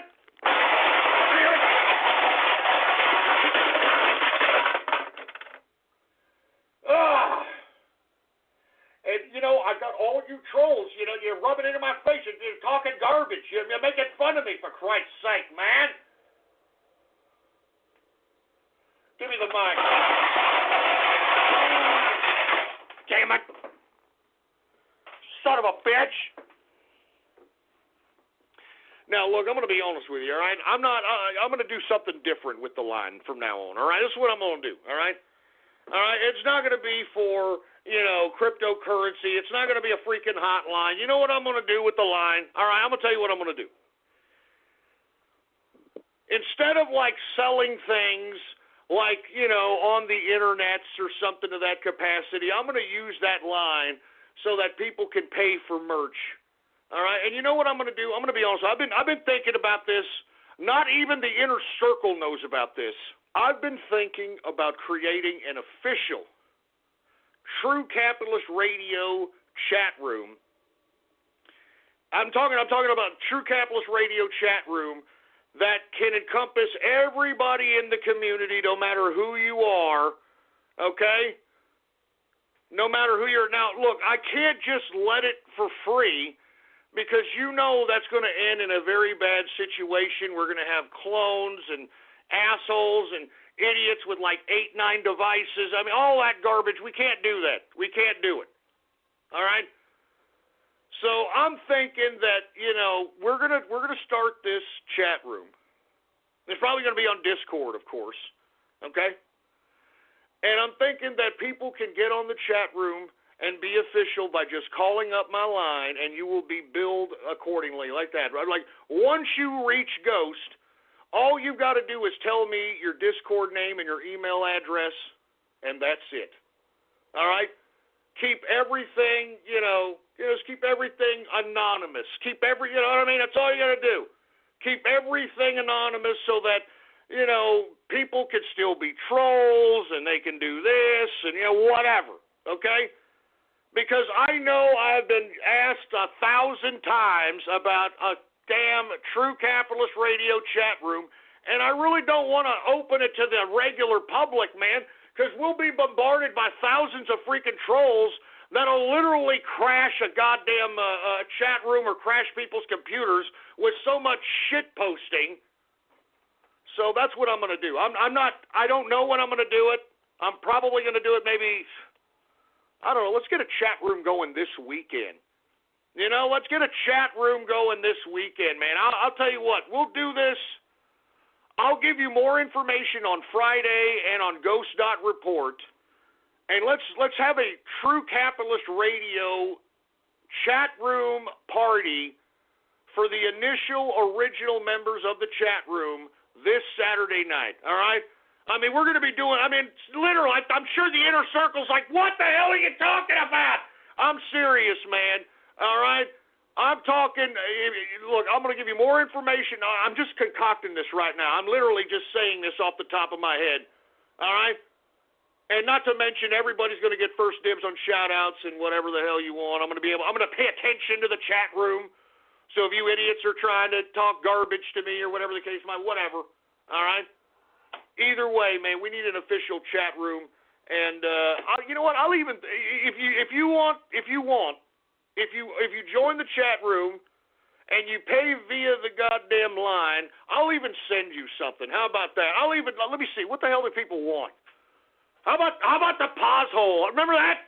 That's a very rare card. Y'all remember that? There's probably about 15 people that have the pause hole card. Y'all remember that or something else? I don't know. I'll figure it out. All right, I'll figure the goddamn thing out. Anyway, I'm thinking Saturday night chat room party, the True Capitalist Radio chat room. I'm going to make it on Discord, and the only way that you can gain access is you give me a call. I'll give all the information on Friday. All right, that's what I'll do. All right. If you try to call my line now, it's off. I've turned the line off, so there's no use in calling it right now. It will not be on until, I make the announcement of the chat room. So, this Saturday night, True Capitalist Radio party, man, I'm looking forward to it, man. I'm going to be on there. I'll be on there all night with you guys, all right? All night. I'll be on there all night long. All night, all night, all night long. All night, all night, all night long. Anyway. Let's go back to the freaking Gab shout-outs, for Christ's sake. We got Tortilla Coin. Oh, that's great. That's fresh, for Christ's sake. Who else do we have here? We got Ghost Sex Chat Room. No, listen. We're not doing any of that crap, all right? As a matter of fact, I'm telling you this right now, all right? Aside from making the chat room, I'm going to need to trust some people for admins and mods. You know that? And I'm not talking about inner circle members. Inner circle members are going to go in there or whatever, or maybe not. I don't know. We'll see. I don't know. This is the True Capitalist Radio chat room and the community, baby. The community. It's a community of love. It's a community of love is what it is. Good God. Anyway, let's continue going. We've got Burger Planet. Shut up, Burger Planet. Get that idiot out of here. I'm telling you, you say anything about the capitalist army, you say anything about me. I mean, he hates me. He hates the capitalist army. I don't have no idea why. I don't know why. I guess, he's envious. All right? I guess he's envious, for Christ's sake. Who else do we have here? We got 1-900-DRAG hotline. Yeah, shut up, you stupid idiot. Jimmy Howe in the house. Tinder Coin. What's going on to Distilling? What's going on, man? We got, I'm not going to say that sick name. The Green Flu of Texas. Just shut up. What's up to Supa? Linda Coin is the official coin of Ghost's wife. You son of a bitch. Dumbass. Yeah, here we go again. Here we go, right? Huh? Here we go. Here we go. Good God, give me the mic. Good God. Good Lord. I'm telling you, what a joke. Linda Coin. Shut up. Give me a freaking break. We got something claiming to be the official Tila Tequila. Yeah, right. Whatever. And who cares? We got Ash Cash, whatever that is. We bring back the Saturday Night Troll Show. Well, hey. Well, we'll talk about it, all right? We'll talk about it. Everybody who is going to be in the chat room, we'll talk about it in the chat room, all right? We'll talk about it in the chat room, all right? Somebody with the name, I'm not saying that sick name. Somebody actually made that name. I'm not saying that sick name. Good God. Commodore Poot Tickler, whatever the hell that means. We've got Bathrobe Dwayne. What the hell does that mean? Lemon Water. Jesus Christ, man. Trade 42 coins for Pepe Cash. Shut up, you stupid moron. Please, shut up. The GOP got railed. Oh, man, you see, this is what I'm talking about. Christ's sake. Damn it. Look, this is not a joke, all right? Politics is serious business, man. Politics is serious business. stupid assholes. Give me the mic. The goddamn mic, for Christ's sake, man. Yeah, here's another one. Trump train derailed. Shut up! Shut up! Jesus Christ. Girls with family pearls? You sick idiot. God damn it! What is wrong with you idiots, man? What is wrong with you perverted idiots? I mean, good God. Good God. Oh, God, man. I don't even know if I want to. Ah, Jesus Christ, man. Give me the freaking mic. Ah, Jesus Christ, man. Can you all stop it with this garbage, man? I mean, slag with a meat bag and all that. Can you all stop? Can you all please stop? Sluts with nuts. I mean, stop it. Just stop it. Jeez, man. Can y'all please stop being perverts? Is all I'm saying, all right? Who else do we have here, for Christ's sake? We've got grills with dills. What the hell does that mean? What the hell does that mean, for Christ's sake, man? Somebody explain that to me.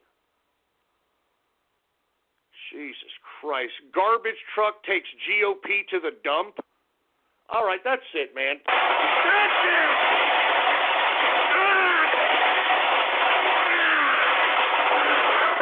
That's it, man. That's it for the goddamn shout-outs. I can already see you idiots are just going to be a bunch of goddamn troll terrorists and cyber vermin about the son of a bitch. Huh? Huh? I can see that's what you're going to be, aren't you there, boy, huh?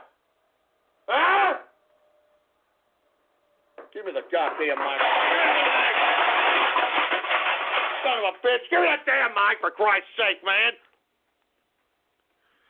Now, this is how it's going to be, isn't it, huh, boy? Look, I'm not letting you trolls win. You all go screw yourselves. Take Gab off my screen, engineer. I'm not giving these people any goddamn more attention, for Christ's sake. I'm telling you, if I give public access to my goddamn True Capitalist Radio chat room, this is the kind of garbage I'm going to get. That's why I got to charge. I got to charge, for Christ's sake, man. This is why people can't have nice things, man. This is why people can't have nice things, man. So that's why we're getting a freaking True Capitalist Radio chat room, all right? That's all there is to it. We're going to have more information tomorrow on the show, on Ghost.report, all right? So add to your favorites or bookmark right now, Ghost.report. All right, I've had enough. You all can go shut up. All you idiots, you shut your stupid, stinking faces, all right? Let's talk a little bit about Donald Trump, all right? That's what I feel like talking about. That'll put me in a better mood, for Christ's sake. Now, for you folks, I hope that you were with us last show. We broadcasted and provided pre-live and post-commentary about the President's State of the Union speech. Now, what we did, folks, is we not only gave commentary about the crux and the substance of the speech, of the President's State of the Union speech, but we also described, all right? We also described the lack of Americanism, the lack of patriotism that was displayed clearly for everybody to see by the Democrats. Now, what I don't understand is, after the State of the Union speech, how anyone can still be a Democrat any longer after watching the anti-American display that they conducted themselves in at that State of the Union. I mean, when the president said that black unemployment is at an all-time low, the Black Caucus did nothing. They didn't stand, they didn't clap, they did nothing. And that should prove to all you black folk that these liberals, these Democrats, these leftists, They don't care about you. I mean, for all you DACA kids, all you immigrants that are out here trying to beg the Democrats to make you citizens, this government shutdown, what they are doing, them shunning Donald Trump's proposition of 1.8 million people who fall under DACA, a path to citizenship, this should show all of you immigrants that the Democrats don't care about you either. The Democrats don't care about anybody but criminals. Haven't you noticed that? Huh? They love criminals. Take a look at New York, for instance. I actually gabbed this a couple of days ago. You can look back in my gab, scroll down, and find the article. New York State is going to give inmates that are serving prison time tablets. Yeah. They're going to give prison inmates tablets, for Christ's sake. I mean, people that are criminals that have committed crimes, for Christ's sake. This is what the Democrats like. This is what the Democrats embrace. Why?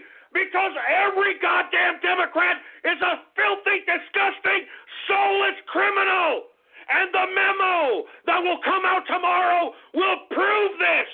I've been telling each and every one of you that the Democrats were at the bottom of any kind of collusion with Russia. There are more connections with the Democrats in Russia than any other group in this country. And that's what the Democrats like to do. We've talked about it in the past. It's one of the things that the Clintons like to do. They like to project on their enemies what they are doing themselves. It's a classic tactic by these disgusting, filthy, criminalistic Democrats. And each and every one of you need to know this. Those actions, you cannot take back those actions that happened at the State of the Union, folks. You can't justify those actions that took place at the State of the Union, folks. It's proof that this Democratic Party is anti-American. They hate their country. They hate their country, for Christ's sake, man. And the proof is in the State of the Union. Just look at that speech again and watch their smug, bureaucratic, totalitarian faces. Look at them. Every time the president said something positive about the American people, about them prospering, about them gaining more capital, about them doing anything greater than what was given to them by the socialists during the tenure of Barack Obama, they just sat there in disgust. They sat there in disgust, for Christ's sake. And that should show all of you that these Democrats are scum. They're anti-American scum. And they should be treated accordingly. They don't care about anybody. I mean, I can't emphasize this anymore to you. The immigrants are finally starting to wake up. I've talked about this before. They're out there camped out in front of Chuck Schumer's house. They're screaming, they're singing, and I hear Chuck Schumer can't even get himself a decent night's sleep. And why? The immigrants know that these Democrats don't really care about them. They're utilizing them as a political tool, just like Democrats do with everybody. That's the basis of the liberals, the Democrat, the leftist idea, is to utilize political trickery to be able to implement your totalitarian views on a mass of people. I'm telling you, folks, if you come fall of 2018 go into that voting booth and vote for Democrat, you are a soulless piece of garbage. I'm not kidding. You should be spit on. You should be, made fun of. You should be outcasted. You should be shunned in this country. As a matter of fact, if it were up to me, you'd be kicked the hell out. You'd be kicked the hell out of this country, you anti-American scum. You'd be kicked the hell out. And that's what I'm saying. If you hate this country so much, Democrats, if you don't want to see the prosperity of black folk, of Mexican folk, of ethnic minorities, then what do you want? And folks, just based on their actions, there's no other explanation on what they want other than totalitarianism. You understand that? That's what they want. That's what they were implementing during Barack Obama's tenure. That's why they weren't giving out opportunity during Barack Obama's tenure as president. They were giving out handouts. They were giving out handouts. They were making everybody equally miserable. That's what socialism does. That's what communism does. It equalizes misery to everybody, except for those political institutionalists, those bureaucrats, and anybody who is conducting businesses with them. I'm telling you, after this State of the Union speech, I don't know how anyone in this country can vote for Democrat anymore. I mean, the epitome of anti-Americanism on every action that those Democrats conducted themselves in speaks volumes. I mean, this should prove to all of you that words, anyone can say words. I mean, don't y'all remember Barack Obama? He would tell you one thing and do the complete opposite and then come back and say, well, man, I'm sorry, man. Come on, man. And then everybody would be like, oh, it's okay. He's black. You know, it's all right. We love him. We're a cultured society. We're culturally enriched because we have a black guy. That's what I'm telling you, folks. We have to realize what is going on around us right now is a complete systematic shakeup of this government. And that's why everybody is trying to stop this president. They're trying to stop this president. And the reason they're trying to stop this president is because the criminal organization that is Washington, D.C., wants to sustain the continuity of it being a criminal organization. And if you don't believe me that Washington, D.C. is a criminal organization, take a look at the debt that we've incurred. $20 trillion in debt we've amassed. And what does America have to show for it? Absolutely nothing! Absolutely nothing! Who got all that money? Who got a piece of that $20 trillion of American debt? Folks, it was an open season on the American tax system by these internationalists, by these international corporatists. And who did they utilize to gain access to our tax system? These scumbags in Washington, these soulless psychopaths that could sit there and look at you straight in the eye and lie to your face without even batting a goddamn eye. These assholes, these supposed experienced politicians are the ones that got us into this very predicament. They're the ones that put us in $20 trillion in debt. They're the ones that implemented this foreign policy that has wrecked the Middle East, that has destabilized the world. It was their policies that has divided and conquered the domestic population of this country. And now it's time to take it back, folks, and it's time to make America great again. If you're still anti-Trump after that State of the Union speech, then you're a goddamn psychopath. You're probably on psychotropic drugs. You're not in your right frame of mind, or you're just an anti-American piece of trash that hates your country. Either way, we don't need you in society. And that's what Donald Trump's trying to bring back to America, civil society. Did you see the people that he brought in to talk about in his State of the Union speech? These people who are selfless, who did actions that could have potentially put themselves at risk or did put themselves at risk for the sake of the betterment of America or freedom or the idea therein. I mean, this is what we're trying to get back. We're trying to get back to some level of decency in this society. I mean, folks, I'm tired of the goddamn Obama administration and all the degeneracy that this scumbag has put upon us. And as a matter of fact, have you heard his tranny wife? Have you heard his transgendered wife, Michelle? She came out today and said, man, baby, all we have is hope, baby. All we have is hope. All you have is hope for what? Hope for what? What are you talking about, tranny Michelle Obama? Black unemployment is an all-time low! Black unemployment is at an all-time low, for Christ's sake. Good God. All we have is hope, baby.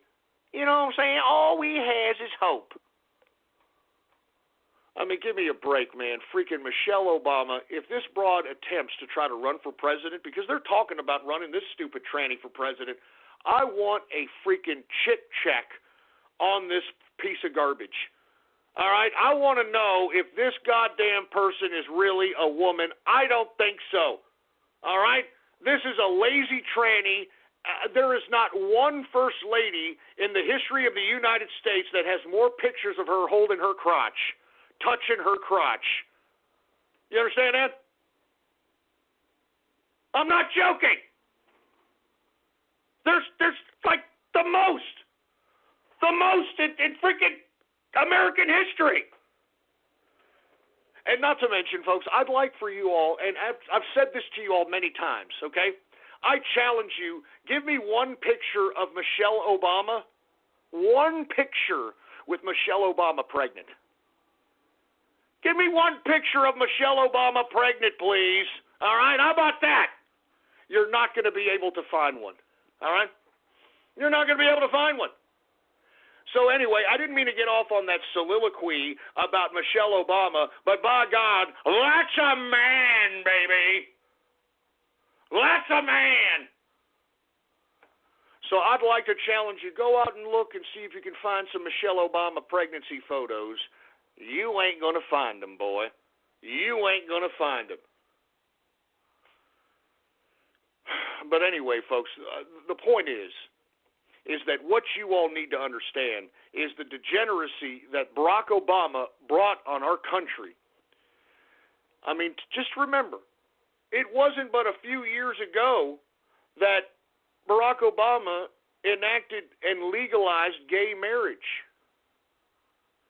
And then from gay marriage, it came that slippery slope that never was supposed to happen. Remember the gays, the LGBTQ, they said that slippery slope was never going to happen, yada, yada, yada. Folks, it has gone down a slippery slope in a point where I can't even imagine.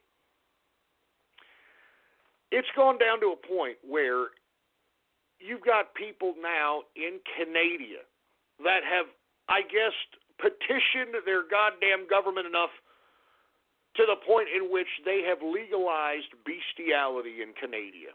And of course, Justin Trudeau, the French or, Fidel Castro equivalent of Obama over here, that's who's leading the goddamn Canada over there. Not to mention, we have a 12-year-old drag queen who has opened a drag club for kids. I mean, folks, this is not a joke. This is where we have gone as it pertains to leftist ideology influencing our social construct. I've been talking about this back in 2009, 2008. I said, and you can look back at that goddamn archive if you don't believe me, I said that oral copulation between two men across the street from an elementary school was not going to just be accepted today. It was not only just going to be accepted today, but it will be protected by the first goddamn amendment. I told you that the implementation of the absolute pussification of the American male was being implemented, and by God, take a look at what's going on all at these soy boys, these femi-asses, these autists, these losers, these neckbeards, these enemy lovers, these males that don't even have the testicular fortitude. They don't even have the testicular fortitude to go up to a woman.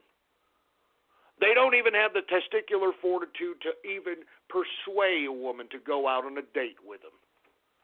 I mean, this is where we're at in the social landscape of this country. And we need to go back to another way. I mean, we can't keep going like this. We just can't keep going like this at all. And in my personal opinion, the tone in which Donald Trump emphasized certain elements of Americana, family, that kid he brought out who decided to go out and try to organize enough people to go put flags on the graves of veterans all across America. 44,000 flags, American flags. I mean, these are the kind of children we need to raise. Children that, you know, they don't want to pretty much surmise their whole goddamn life to some stupid cartoon or video game. They want to go out and they want to do something. They want to help the country. They want to help America. I mean, this is what we need to go back to, folks, and I really appreciated the president for going that direction. Anyway, we are now in the third and final hour of the True Capitalist Radio broadcast. And, of course, I am your host, the man they call Ghost. And once again, folks, I want to thank you all for tuning in with me.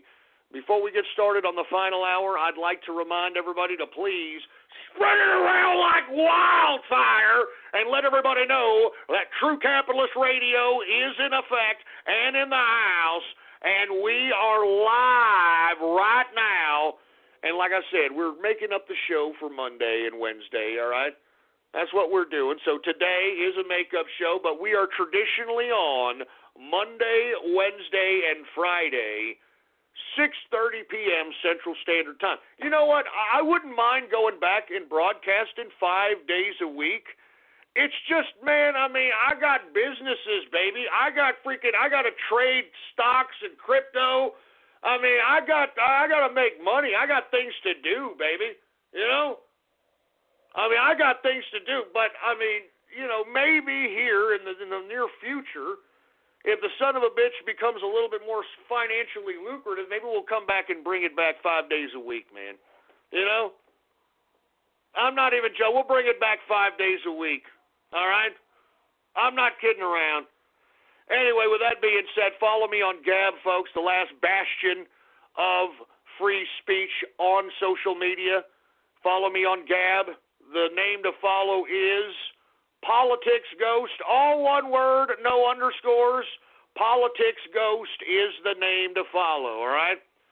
Now, with that being said, let's go ahead and get to the latter part of the broadcast here. Let's talk a little bit about this Release the Memo that's going to be released tomorrow, because I think this is going to be a historical situation. Now, what is it going to do? It is going to implicate a grand conspiracy between, and I'm telling you this before it even comes out, it is going to be between, and I've been telling you since 2016, I've been telling you this, okay? It is a conspiracy between the DOJ, the Department of Justice, the FBI, and the Democrats. And I'm talking about Barack Obama's administration, and I'm talking about the Clintons, folks, okay? Because lest we forget what's going to happen, what this memo is going to show.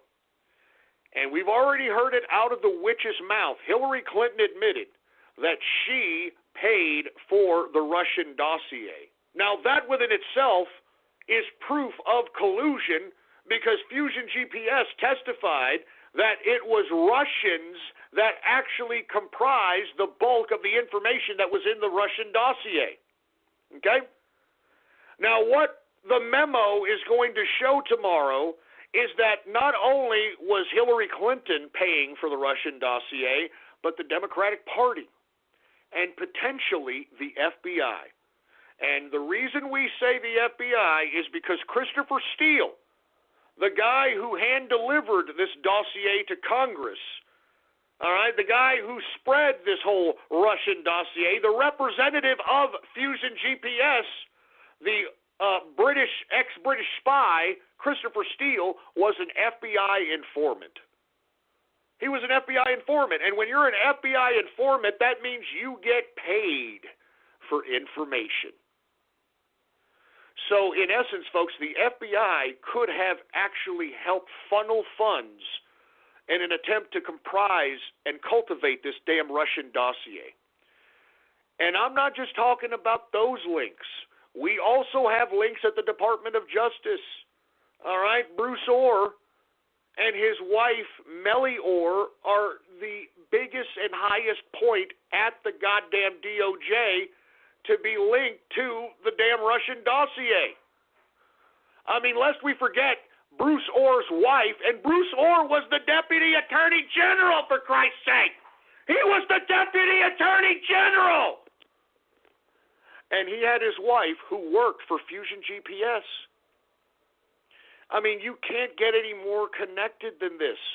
And folks, what we're going to find out tomorrow also is that Rosenstein, not Strzok, Rosenstein was the guy who was then the Deputy Attorney General who took over the Deputy Attorney General position from Bruce Orr.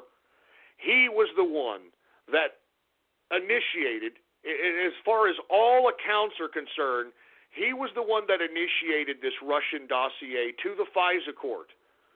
And the FISA court accepted this as evidence to justify wiretapping Donald Trump and his surrogates.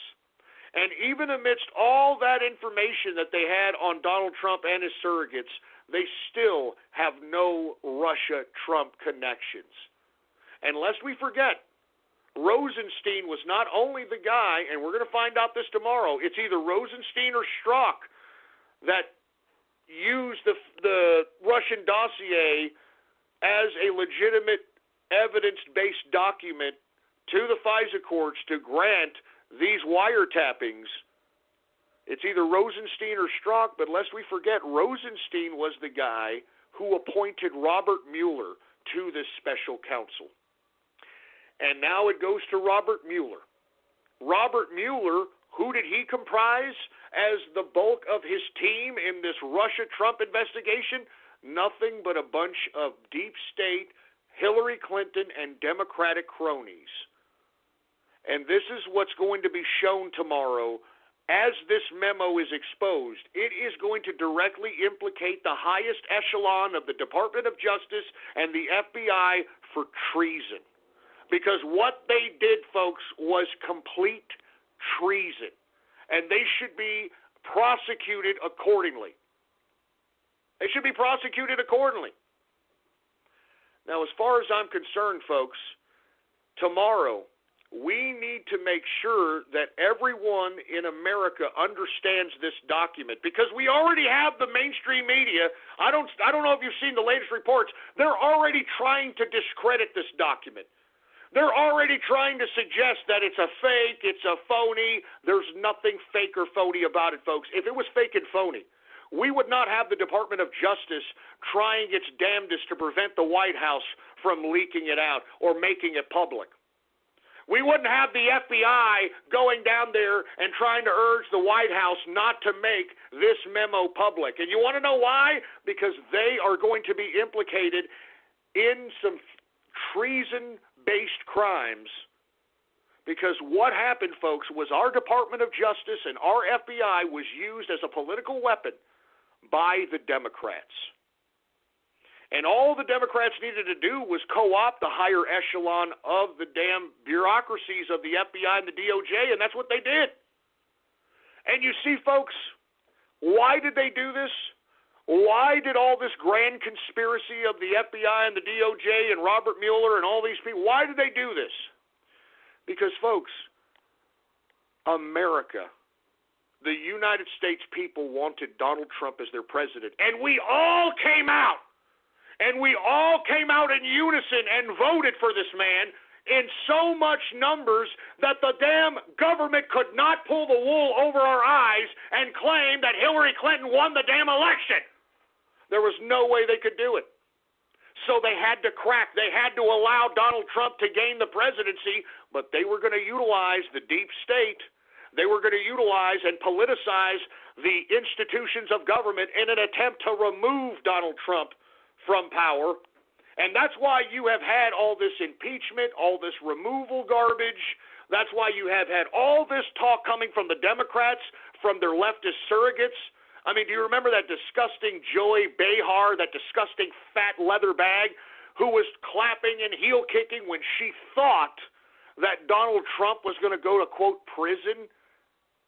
I mean, this is the kind of vile, vehement, disgusting hatred that we have for our president, and it's not because of any other reason other than the president loves this country, other than the president loves the people of this country. That's it. I mean, folks, you all saw the same State of the Union address, all right? Everything that this man has put forth as policy or potential policy is pro-America 100%. It's a Make America Great Again policy. If you're against it, then you hate this country. I mean, there's no other way around it. I mean, if you hate black unemployment at the lowest rate in American history, if you hate unemployment at the lowest rate in 18 years, if you hate economic prosperity, if you hate 5.7%, 5.4% GDP, then you're anti-American, then you hate this country, then you want Americans to suffer. There's no other way to look at it. There's no other way around it. You want people to suffer because you're a leftist, atheist piece of trash. There's no other way around it. Your actions speak louder than words, and your actions were on display in that State of the Union speech. How can the Black Caucus, how can the Democrat Black Caucus sit down and do no applause, stay silent when the president announced that black unemployment was at an all-time low? How in the hell can the Black Caucus stay seated and not applaud for that? What does that mean? What does their silence mean? It means they don't want black prosperity. They don't want black opportunity. They don't want blacks to get ahead. You want to know why? Because then they will have competition. Then they will have black folk questioning what the hell the Black Caucus has been doing while the damn constituencies that they represent are living in squalor. That's why. The Black Caucus, through their actions at the State of the Union, prove that those are the real Uncle Toms, boy. Those are the real Uncle Toms that are doing the bidding of Nancy Pelosi, some rich white broad who is so disconnected that she thinks that people who get $1,000 bonuses is crumbs. All right, that's how disconnected this rich plastic face broad is. And Chuck kicked the American people in the balls, Schumer. This is who the Black Caucus is answering to. Those are the real Uncle Toms right there in the Black Caucus, because how could you not, as a black person who is supposedly representing a black constituency, how could you not applaud and stand for black unemployment being the lowest unemployment in history? How can you? There's no other way to interpret those actions other than the fact that they hate this. They hate prosperity. They hate capitalism. They want people in despair. They want people in misery. They want people on welfare. They want people dependent on the government. That's what gives the Black Caucus power.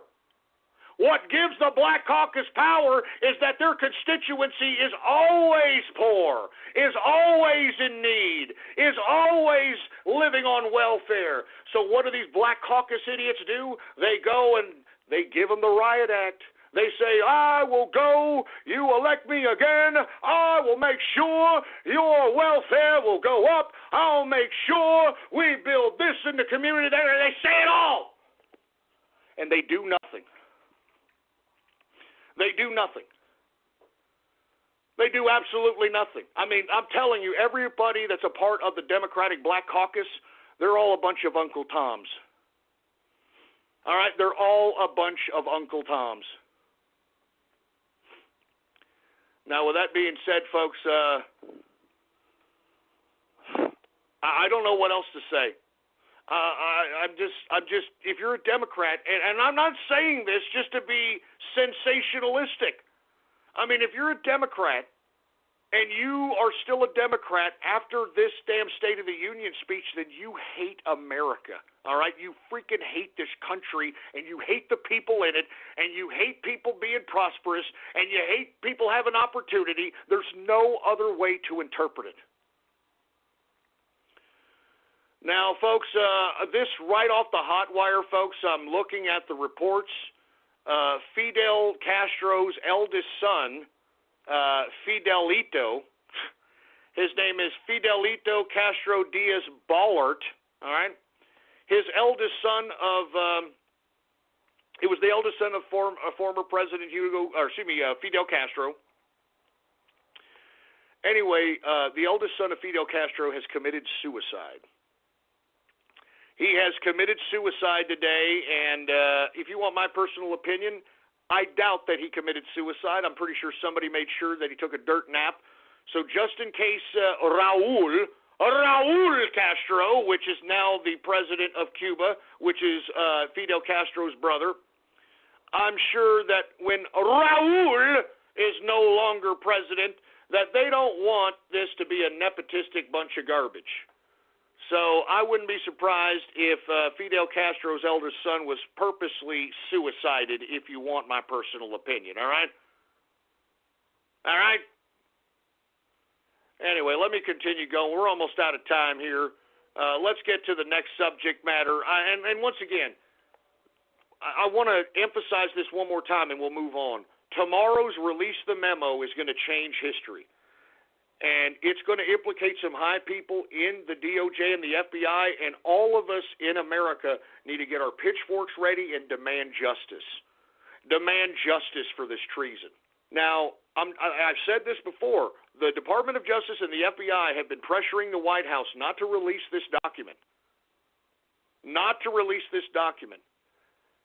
And if you want my opinion, okay, I want you to think, don't you think it was a rather coinkydink that the same train that was carrying all the members of the GOP to some banquet happened to come across a garbage truck that just happens to be just in the middle of the damn train tracks?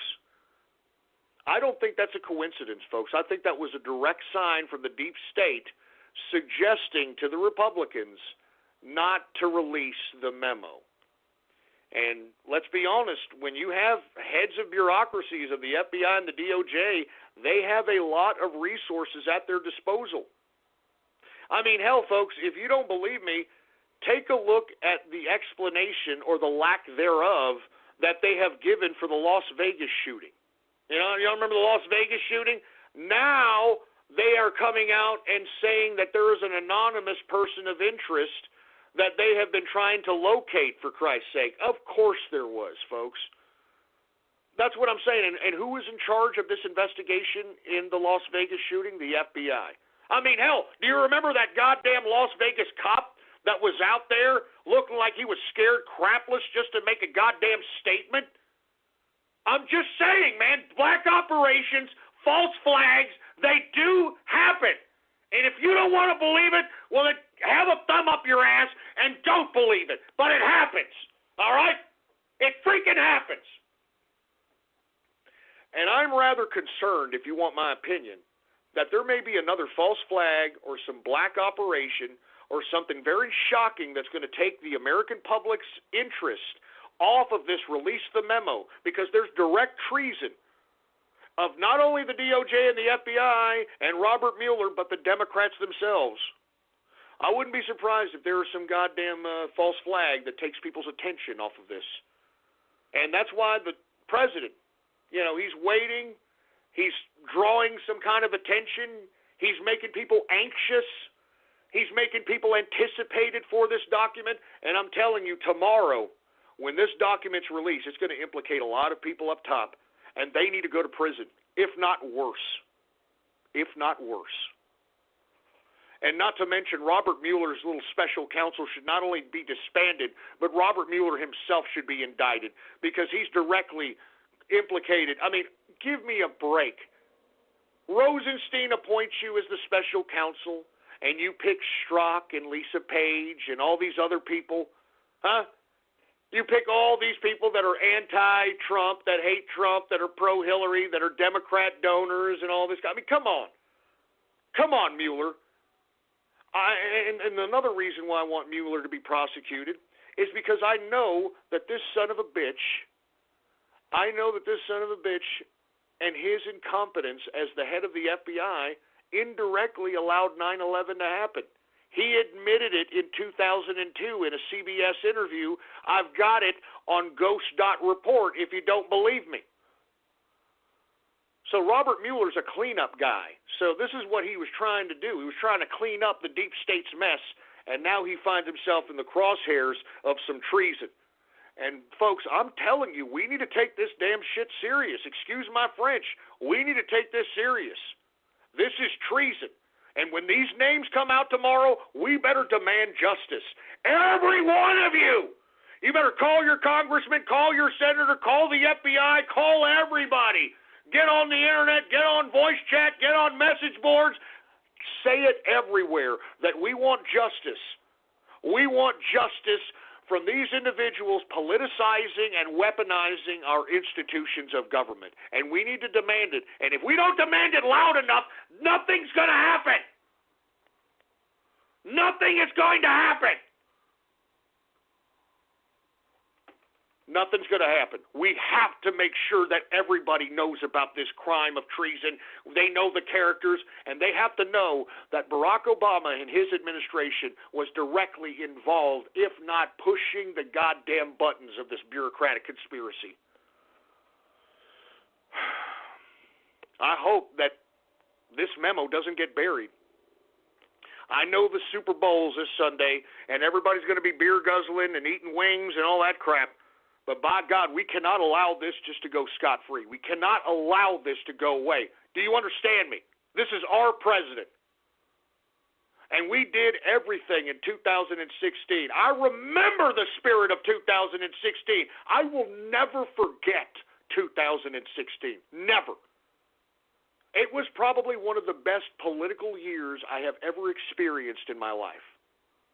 I mean, we made the impossible possible. And now that our president is in power, he needs our help. And I'm helping him. And I'm suggesting that you help him too. And how do you help him? Make sure that your voice is heard, and that tomorrow, when this goddamn memo is released, demand that these people that are implicated in this memo demand justice. Demand that they be arrested. Demand that they be brought to justice. God damn it!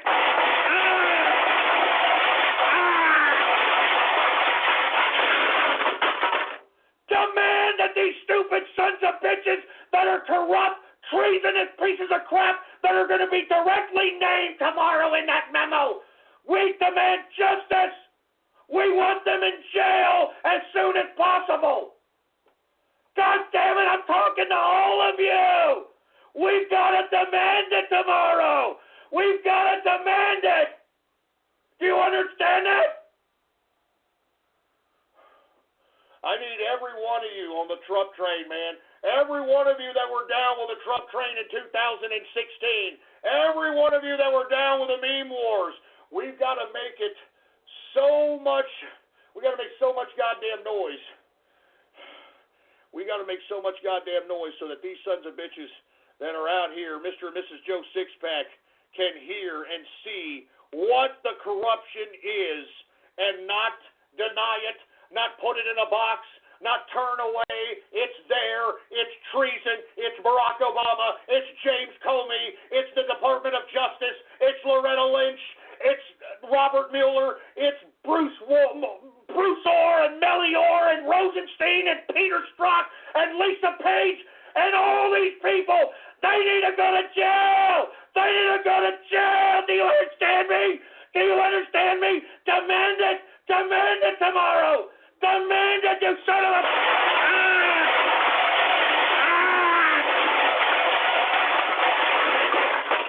Demand it tomorrow. Get on every goddamn social media. Get on every goddamn message board. Get on every chat room. Demand it. Broadcast it. Yell it. Scream it. These people committed treason. The people at the Department of Justice and the FBI committed treason.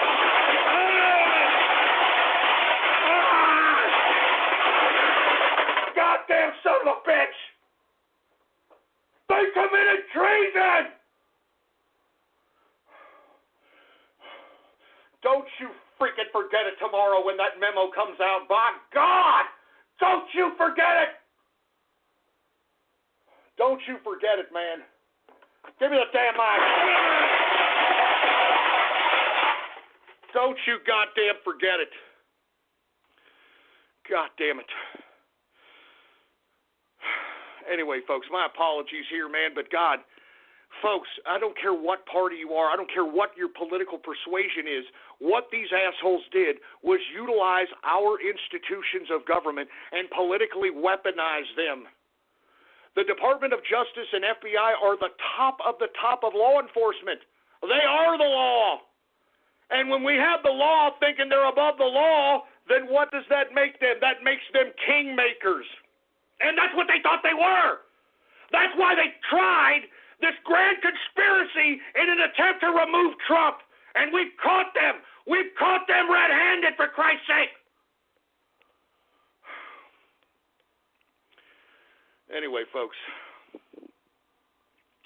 my apologies. I'm going to go ahead and move on to another subject matter. But by God, tomorrow, don't let these damn people bury this story.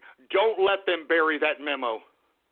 And demand justice and demand that these pricks be arrested. And if they're not arrested, folks, I mean, I don't know if we're justified at this point for a citizen's arrest. For a citizen's arrest. Because who else is going to be commencing justice if the highest of the law enforcement bureaucracy is corrupt as hell? I'm serious. I mean, what else are we supposed to do besides go and possibly, if there's nothing done to these people, that we go arrest them ourselves? Because, I mean, are they above the law? Are they too big to jail? No way. No way they're too big to jail. Anyway, folks, let me move on. I'm running out of time here. I want to talk once again a little bit about this flu. You heard about me talk about it at the beginning of the show. This flu outbreak, folks, the reason that we're seeing it outbreak and we're seeing it spread all over the place is because, and this was said by some doctor on Fox News today, that, well, the strain that's actually afflicting everybody and killing everybody is not one of the strains, all right? It's not one of the strains that was in the flu vaccine this year. So, yeah, that's why we have a little bit more of an influx of flu. Are you kidding? What are you talking about? Then why get the flu shot? Why get the goddamn flu shot, for Christ's sake, man? Folks, once again, I have never taken the flu shot, okay? I've gotten the flu one time. One time I got the flu. Okay? In my lifetime, and believe me, it was the freaking flu. It was the New Year's of 1999-2000. Literally, New Year's Eve of 1999. I mean, I was meant to go to some badass party, and it was going to be a great time. And I felt the onset of the sickness the previous night. The previous night, I felt the sickness. I felt like a little bit of a... You know, like I thought it was a cold or something to that capacity. I thought it would blow over, you know. As a matter of fact, I believe I was drinking that night. I was like, you know what, I'm going to get some grandpa's old cough medicine. It'll do whatever, right? Anyway, the next morning, I was sick as hell. But I was like, no, I'm going to push forth, man. This is fucking 1999, 2000 New Year's. You know, I can't do this, man. By 6 o'clock at night, I was cold sweating. My bones were aching. I was puking up. I mean, literally just, I'm not even joking, man. Just all kinds of things secreting from the body, okay? Now, with that being said, folks, I literally thought I was going to die at that particular point. I'm not even kidding you. I thought I was going to die. And unfortunately, I was stricken that night watching Peter Jennings. And I don't know if y'all remember, Peter Jennings literally stayed up like, 28 hours or 27 hours or something of that nature to broadcast every New Year beginning at New Zealand, and it just, it kept going west. And I literally was there, sicker than a dog, I thought I was going to die. Now, the reason I didn't die, folks, I'm going to be honest with you, is because I'm not some skin and bones idiot, or I'm not like a lean ass like muscle head. And as you can see, the flu and the victims that the flu has taken, the victims that have died of the flu, these people are traditionally, quote, healthy people in modern-day society. I saw a yoga instructor who is, supposedly as fit as hell. She died of the flu. I saw a 19-year-old weightlifter. These stories are out there. You can look them up for yourself. 19-year-old bodybuilder dies from the flu. A lot of children are dying from the flu because, folks, in my opinion, you're malnourishing yourself. Okay? You're pushing your body to the limit whenever you try to make yourself a chiseled, muscle head. I mean, you understand that, right? I mean, every muscle head, ask a muscle head. Ask some guy who's really ripped and has got all these muscles and, you understand? Ask him. Say, are you tired, after, the end of the day? Because you got to think, folks. I mean, your body, only has so much energy. And if you work 8, 9, 10 hours a day, and then you add on an hour vigorous workout on top of that, you're pushing your body to the limit. And not to mention, because you're trying to get lean as possible, you're depriving your body of nutrients and minerals that is causing it to be deficient. And it's these nutrients and minerals that are highly needed during a time of flu when you're under the flu virus, every liquid of your body is going to come out of your body. I'm not even joking. You're gonna puke. You're gonna take a freaking diarrhea splatter. You're gonna cold sweat. You're gonna have crap coming out of your nose. You're gonna have your eyes everything. I mean, you're literally losing fluids. And then when you try to drink fluids, you throw it up and that sort of thing. I mean, folks, that's what I keep telling you. Look at somebody who has I'm not saying you have to be a ham bone, all right? But somebody with a little meat on their bones, they catch the flu. See them after a week or two, once they let the flu kind of blow over, take a look at how much weight they lose. They lose massive amounts of weight. I'm telling you, if you have the flu, you lose massive amounts of weight. Why? Because all the nutrients of your body are being sucked out by this virus, man. I'm serious, man. I mean, it's just all these minerals. I mean, when you sweat, when you puke, when mucus is coming out of your nose, man, all this is coming out of your body, and that's all nutrients. That's all stuff coming out. And when you're a lean person and you push your body to the limit and you don't have much body fat, what is the virus going to do besides eat your internal organs? I mean, that's literally what happens, folks. That's why these people are dying. The body doesn't have any nutrients to feed off of because it can't intake the nutrients because it's throwing it up. I'm just saying, man. I'm not trying to say that weight loss is a reason to get the flu. I'm just saying, every time I've ever seen somebody with a little weight on them, they get the flu. After I see them, they lose 20 pounds. And that's why they live, in my opinion. That's why they don't die of the flu, because they have enough nutrients in their reserves to be able to withstand all the secretion of everything that comes out of their body when it comes down to having the damn flu. So I'm just saying, that's why you're seeing a lot of people die out here, and, people are shocked that, he was a healthy person. I mean, he was a ripped guy. He was a bodybuilder. Oh, she was healthy. She was a yoga instructor. How could she die of the flu? Because, folks, what is deemed healthy in America is not really healthy, okay? I mean, take a look at Arnold Schwarzenegger, okay? I know that he was Mr. Olympia, and I remember, was it George Bush Sr. put him as like some ambassador to fitness or whatever the crap might be. Folks, at age 50, Arnold Schwarzenegger had to have a quintuple bypass surgery or he was going to croak, okay?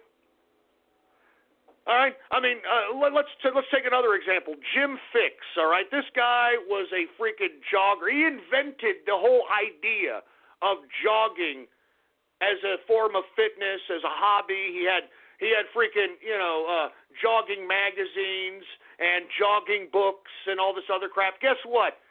Jim Fixx dies of a heart attack. Guess what he was doing? He was freaking jogging.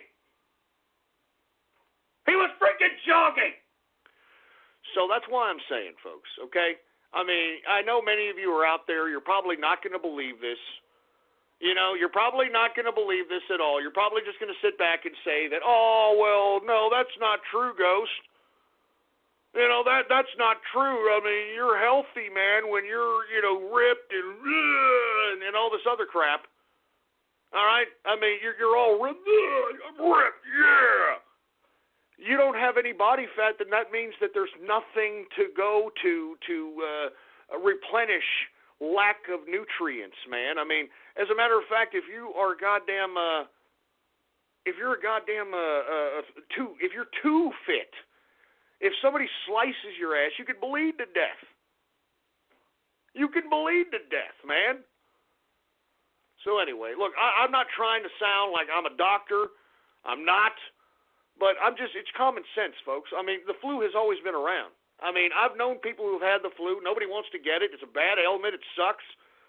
But, man, the reason a lot of people are dying now is because people are not eating right, all right? Just because you look a certain way doesn't mean you're healthy, man. I mean, folks, how come grandma and grandpas back in the 80s and 90s, they just dropped dead back then, right? They used to just drop dead. They would live to be 80, 90 years old. They'd eat steaks and fried chicken and pumpkin pie and all this other crap. Why is that?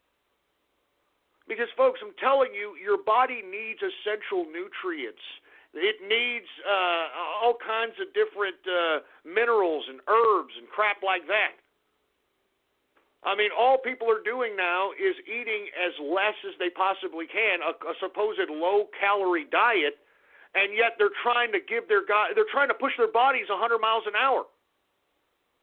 I mean, how can you push yourself 100 miles an hour with a low-calorie diet, man? Your body is a machine. It needs fuel. It needs reserves.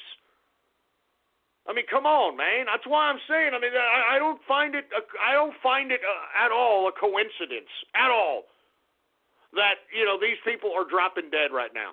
And they're all supposed to be healthy. I mean, you're hearing it all over the place, right? Hey, they were healthy people. I can't believe it. Now, nobody dies of old age anymore, folks. They die of something now. You know what I'm saying? They die of something. Anyway, folks, let me get to the last subjects, and we'll go ahead and get to Radio Graffiti, all right? Now, did you hear Pope Francis has inked a deal with China, the godless nation, the atheist communist nation of China? It has inked a deal so that the Catholic Church can go in and actually preach the gospel to the Chinese out there in China. I can't believe this crap, man. If you don't believe the Catholic Church is a blasphemous institution at this point, I mean, give me a break after this move with the freaking Pope signing a deal with China to get bishops into China, for Christ's sake. I mean, give me a break. I mean, this is what I'm talking about. What kind of deal was inked for the Pope to get Catholic bishops into China? Can somebody explain that? I mean, is China collecting a little bit of the collection plate? I mean, that's got to be it. That's got to be it. Or what, did the Pope, give a couple of $100 million to the Chinese so they could send in a couple of bishops? I mean, this is unprecedented, folks. Remember, China does not like Christians. They don't like Buddhists. They don't like spirituality. They are atheist. It's an adherent to communism.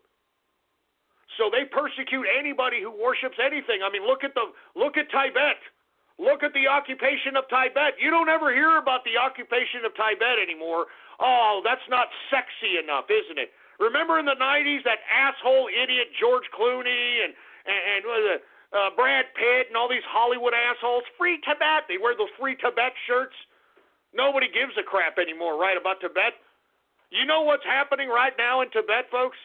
The occupation of China over Tibet, what China's doing is they are kidnapping the Buddhists in Tibet because Buddhists live very clean lives. They're very healthy. They're kidnapping these Buddhists and they're murdering them and selling their organs in the world market. I'm kidding. I'm not kidding, folks. This is for real. You can Google this up right now if you do not believe me.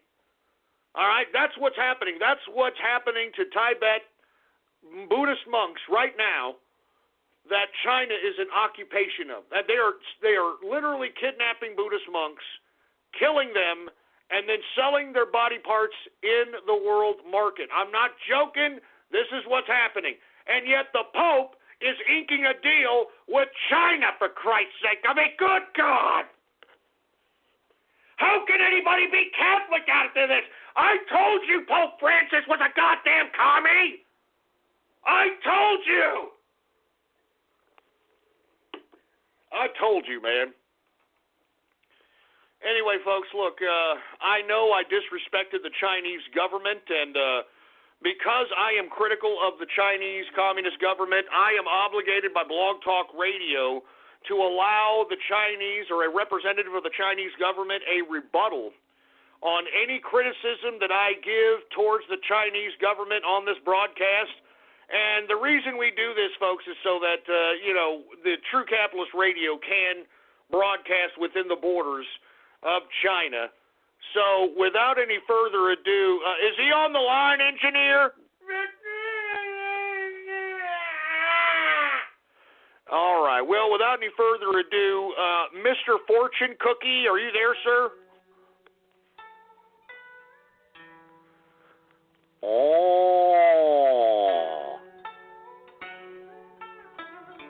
You see, you motherfucker out there in America talk all that garbage about the Communist government of China. You don't know nothing, Ghost. The Catholic Church doing business with the Communist government of China, because the Communist government of China, we are making a business deal with the Catholic motherfucker. You American motherfucker don't understand the kind of business a Chinese Communist government doing with the Catholic killer motherfucker. That's right. The Communist government of China is going to collect a little bit of the money at the collection plate of the Catholic Church motherfucker. We're doing a business deal because the Catholic Church worth $1 trillion, motherfucker. The Catholic Church worth $1 million, $1 trillion. Over $1 trillion. Over $1 trillion the Catholic Church worth.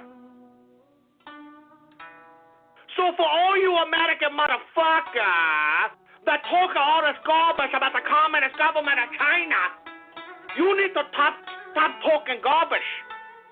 We're taking a yeast, Ghost. We're taking a yeast of all your capitalist army, motherfucker, and we're going to round all you up when we take over America and put you all in concentration camp, motherfucker. That's right. We're going to put all you motherfucker into concentration camp, and we have a yeast.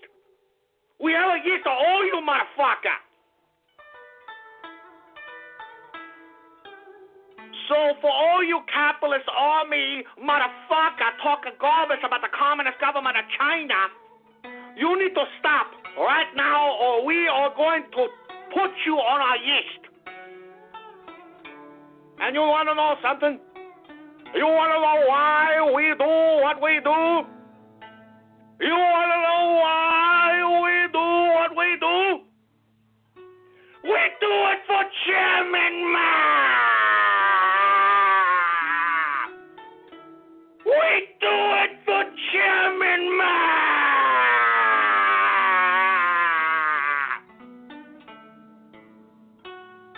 We do it for Chairman Mao!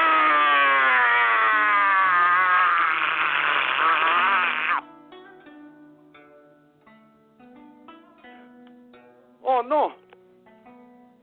Oh no, my stomach hurt. Oh no. Oh no. Oh no, bad egg roll. Oh no. Oh. I got nothing else to say. I am Mr. Fortune Cookie. Thank you very much. All right, get this idiot. Get him off. Get him out of here. Get him out. All right, that was a representative of the Communist government of China giving his rebuttal to our rebuttal, etc. So with that being said, oh, Christ, man, let's just move on. All right. Secretary of State Rex Tillerson is out in South America right now giving a tour, and he recently said in a press conference that the United States is entertaining the possibility of a military ouster of Nicolas Maduro. And I want to be honest with you folks, I don't want this to happen because it was the Venezuelans themselves that elected communism to basically dictate their society. And now that communism is biting them in their asses, now they want somebody to save their day. And I want to be honest with you, I just don't like this crap. I don't like the fact that idiots that want communist on themselves and that voted it in want America to come save the day like we're freaking Superman or something. I just don't think so. All right? You people voluntarily wanted communism. You elected Hugo Chavez, so why aren't you dealing with it? All right? That's how I look at it. I'm sorry. I know that it's a humanitarian situation. These people are starving to death out there in Venezuela. It's getting so bad that Nicolas Maduro's own military is starving. I don't think so. I don't think we should do this. This is what the Venezuelan people wanted. And as far as I'm concerned, they're getting what they get. They deserve this because they wanted communism, and this is the culmination of communism and socialism, and it should be an example of the world and to the world. It should be an example to the world that if your population demands communism and socialism, this is what's going to happen to your goddamn country, and that's all there is to it, all right? Anyway, with that being said, folks, I guess it's about that time to get to everybody's favorite part of the broadcast, and I'm talking about Radio Graffiti! That's right, folks, Radio Graffiti, the part of the broadcast where the spectators become a part of the spectacle. All you've got to do is give me a call right now at 516-453-9903, and when I call on your area code, you've got exactly 3 to 4 seconds to say whatever it is that's on your mind. That's why we call this Radio Graffiti. So, hey, engineer, do we got any goddamn Radio Graffiti calls to be had out here, man? All right. Well, without any further ado, let's go ahead and get to Radio Graffiti. Oh, well, before I get to Radio Graffiti, I just want to emphasize that I am going to be creating a True Capitalist Radio chat room. Okay, I am. It's going to be a chat room. We're going to try to create a community out here. All right, we're trying to create a tight niche community, and unfortunately, I cannot allow the general public to just for free come in and make a goddamn shit-posting mockery of the chat room. I mean, there needs to be a certain level of civility in there. So I'm going to give people the 411 on how to get to the goddamn chat room, all right, tomorrow. Bookmark ghost.report, and at the same time, I will give people information on Friday's show tomorrow. There is going to be a show tomorrow, 6:30 p.m. Central Standard Time. You're damn right. I'm coming back for Baller Friday.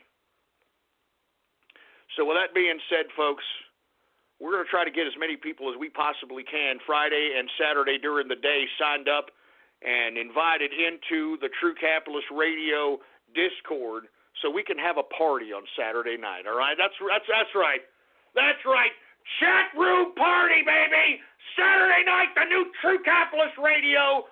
The new True Capitalist Radio the new True Capitalist Radio chat room, baby. And everybody's invited. I mean, and we're going to use the phone line. We're going to use the phone line, so that's how you'll pay. You'll pay through the phone line. You call the phone line. You put in your credit card for information. You get to me. I'm going to say, hey, what's up? It's Ghost. You give me your goddamn Discord name. You give me your email, and that's it. Beautiful. Unbelievable. I'm telling you, that's how you do it. Anyway, without any further ado, let's go ahead and get to Radio Graffiti right now. right, 423, Radio Graffiti. We got Tyron, Radio Graffiti. Are you LGBT and you're looking for the hottest, sexiest, and fruitiest hotline to confess your hot, sexy fantasies to? Now there's a hotline for all your fruit bowl fantasies. The Pothole Hotline. You have reached Ghost, and this is my Pothole Hotline. For $3.99 a minute, you can chat with live LGBT singles from all across the country, from California desert to the Texas coast. Get hot and horny with your singles anytime, 24/7.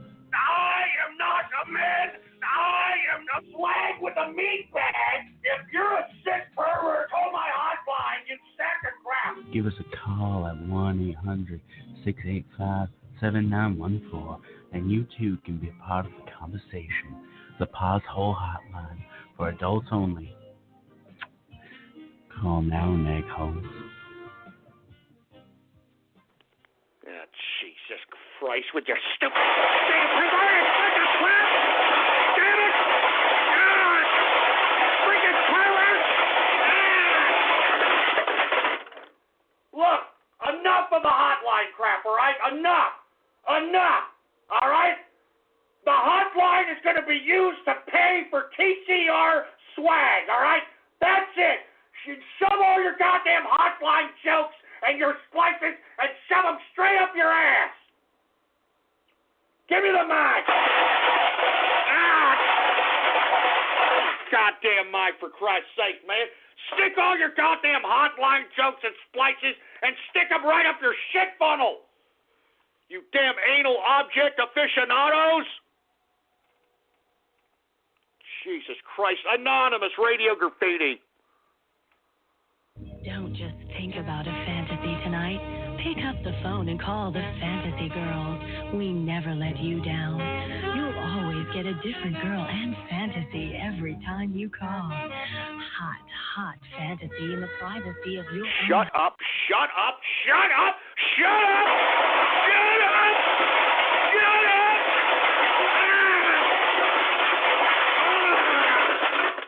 Damn it, shut up! Stop making fun of my goddamn hotline. Look, it's over. It's not around anymore. It's going to be used to purchase TCR merch.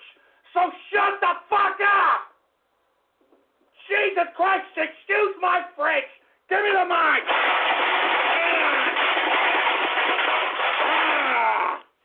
Excuse my goddamn French, man, but goddamn it. Oh, God, man. Anonymous Radio Graffiti. Dream one. Little black boys and little would drink from the river of prosperity. Well, unfortunately, your computer sucks, all right? Your computer sucks. Get a better computer, you loser. Anonymous Radio Graffiti. Hey, shut that crap up, man. Good God. Stop ear raping people. 352 Radio Graffiti. Radio Graffiti. What have I become? My sweetest friend. Everyone I know goes away in the end. Look at this photograph. Every time I do it makes me laugh. Goddamn broke back, broke dick, nickelback. Damn it. Shut up.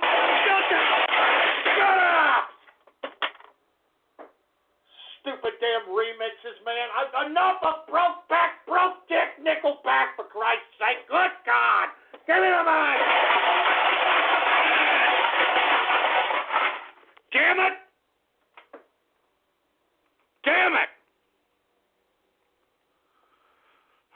Jesus Christ, man. Anonymous Radio Graffiti. We got Rafa Capitalist Radio Graffiti. No more chimps. Hey! Oh, shit. Oh, Christ. Oh, Christ, no.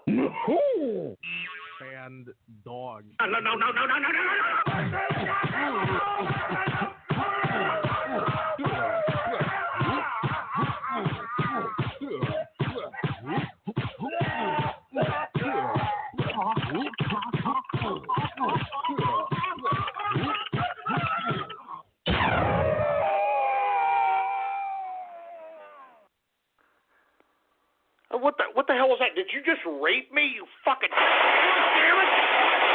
You pervert! God damn it! I knew I shouldn't have come back today. You assholes are turning this goddamn show into a bathhouse Thursday. Good God! Ah! Good God!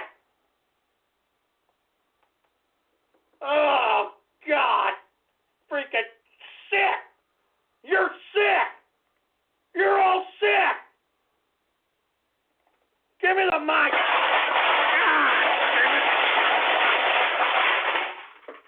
Jesus Christ, man. Are you kidding me? Are you kidding me? Oh, my God, man. What a freaking bathhouse Thursday this son of a bitch has turned into, for heaven's sake. For heaven's sake.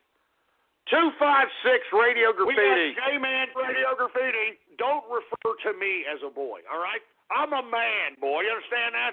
I'm a man, boy. Man, boy.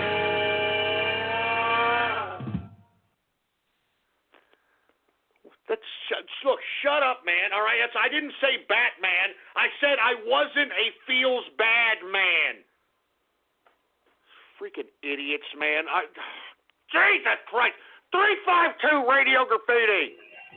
Scarlet Moon. Radio Graffiti.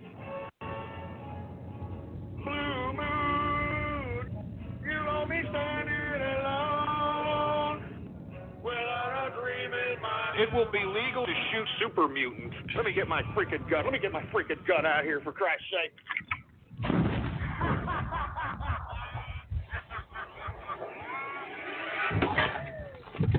You got what you were after, so pay up. You're crying in the rain, Pally. Yo, what the hell is that? Guess who's waking up over here? Time to cash out. What the hell you mean? Will you get it over with? What the hell are you talking about? Maybe cons kill people without looking them in the face. But I ain't a fink, dig? You son of a bitch. We've made your last delivery, kid. Why? Sorry you got twisted up in this scene. Leave me alone! From where you're kneeling must seem like an 18-carat run of bad luck. I cannot believe you people have... Truth is, the game was rigged from the start. War never changes. The hell was that, for Christ's sake? What the hell was that? What the hell was that? Jesus Christ. Anonymous Radio Graffiti. Seriously, Samsung. Radio Graffiti. The sun is warm. The grass is green. Oh, what the hell is that? Jesus Christ, man. What the hell's going on here? Oh, Christ! Oh, Christ, no! Get away! Get away! I'm armed! Get away! Get away! Oh, shit!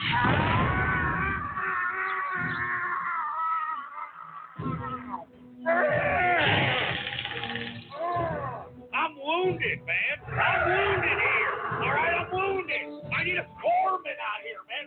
Corpsman! Corpsman! Hook me up, man. I'm bleeding here. Oh, Christ, no! Get away!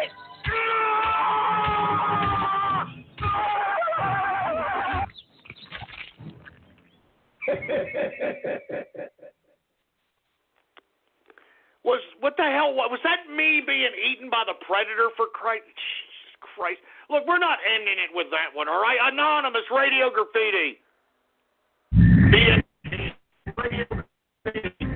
Jesus, man, we can't understand you, for Christ's sake. Your computer sucks. All right, how about 647 Radio Graffiti? What's going on, folks? You have reached Ghost from True Capitalist Radio, and this is my hotline. If you just need somebody to talk to, you can connect to me live right now, one-on-one. You must be 18 years of age or older to call. You will be billed at $3.99 per minute, and this call is for entertainment purposes only. So if you just need Ghost from True Capitalist Radio or anything, go ahead and input your credit card information right now and go ahead and connect with yours truly, and let's talk this. Enter your credit or debit card number now. God damn, shut up! Shut up! Shut up! Shut up!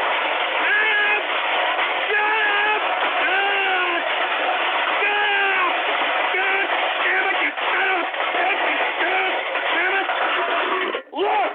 The hotline, it's over, okay? It's done! Shut up! Shut up! Shut up!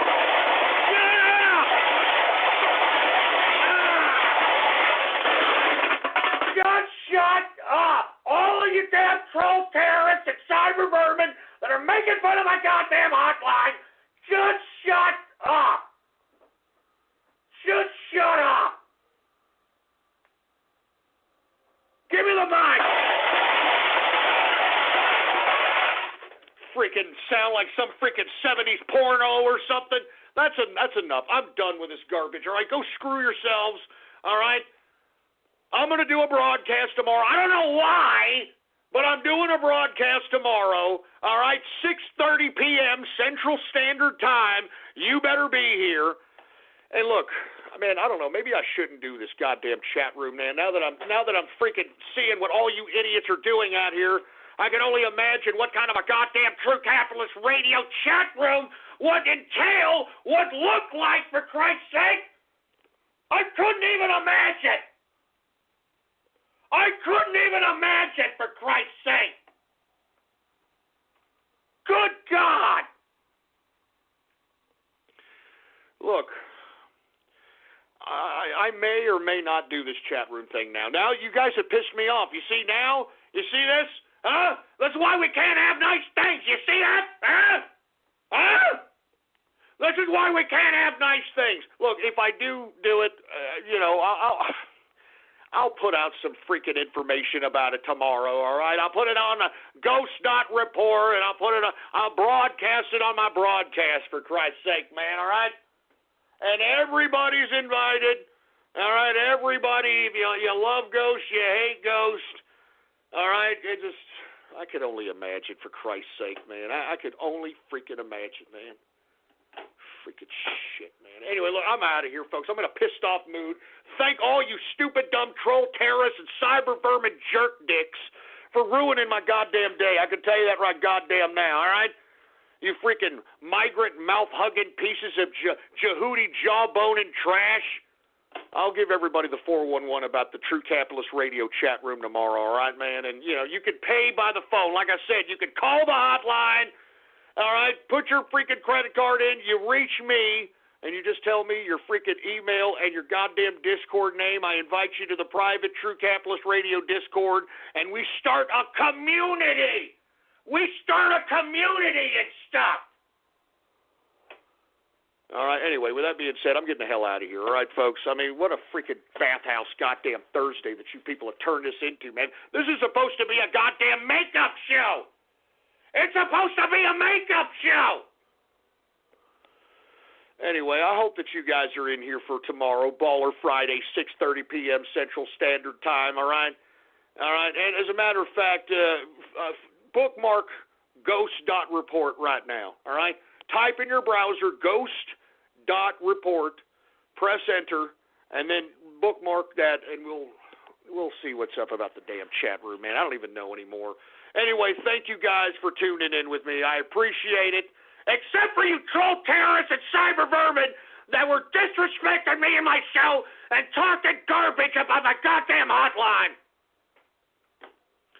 I'm getting the hell out of here. I'll be here tomorrow, 6:30 p.m., all right, Friday, for a Baller Friday, and I hope that you're in here with me, too. I'm out of here. Long live the capitalist army, and death to communism, death to socialism, and death to feminism. I'm out of here, Milky Lickers.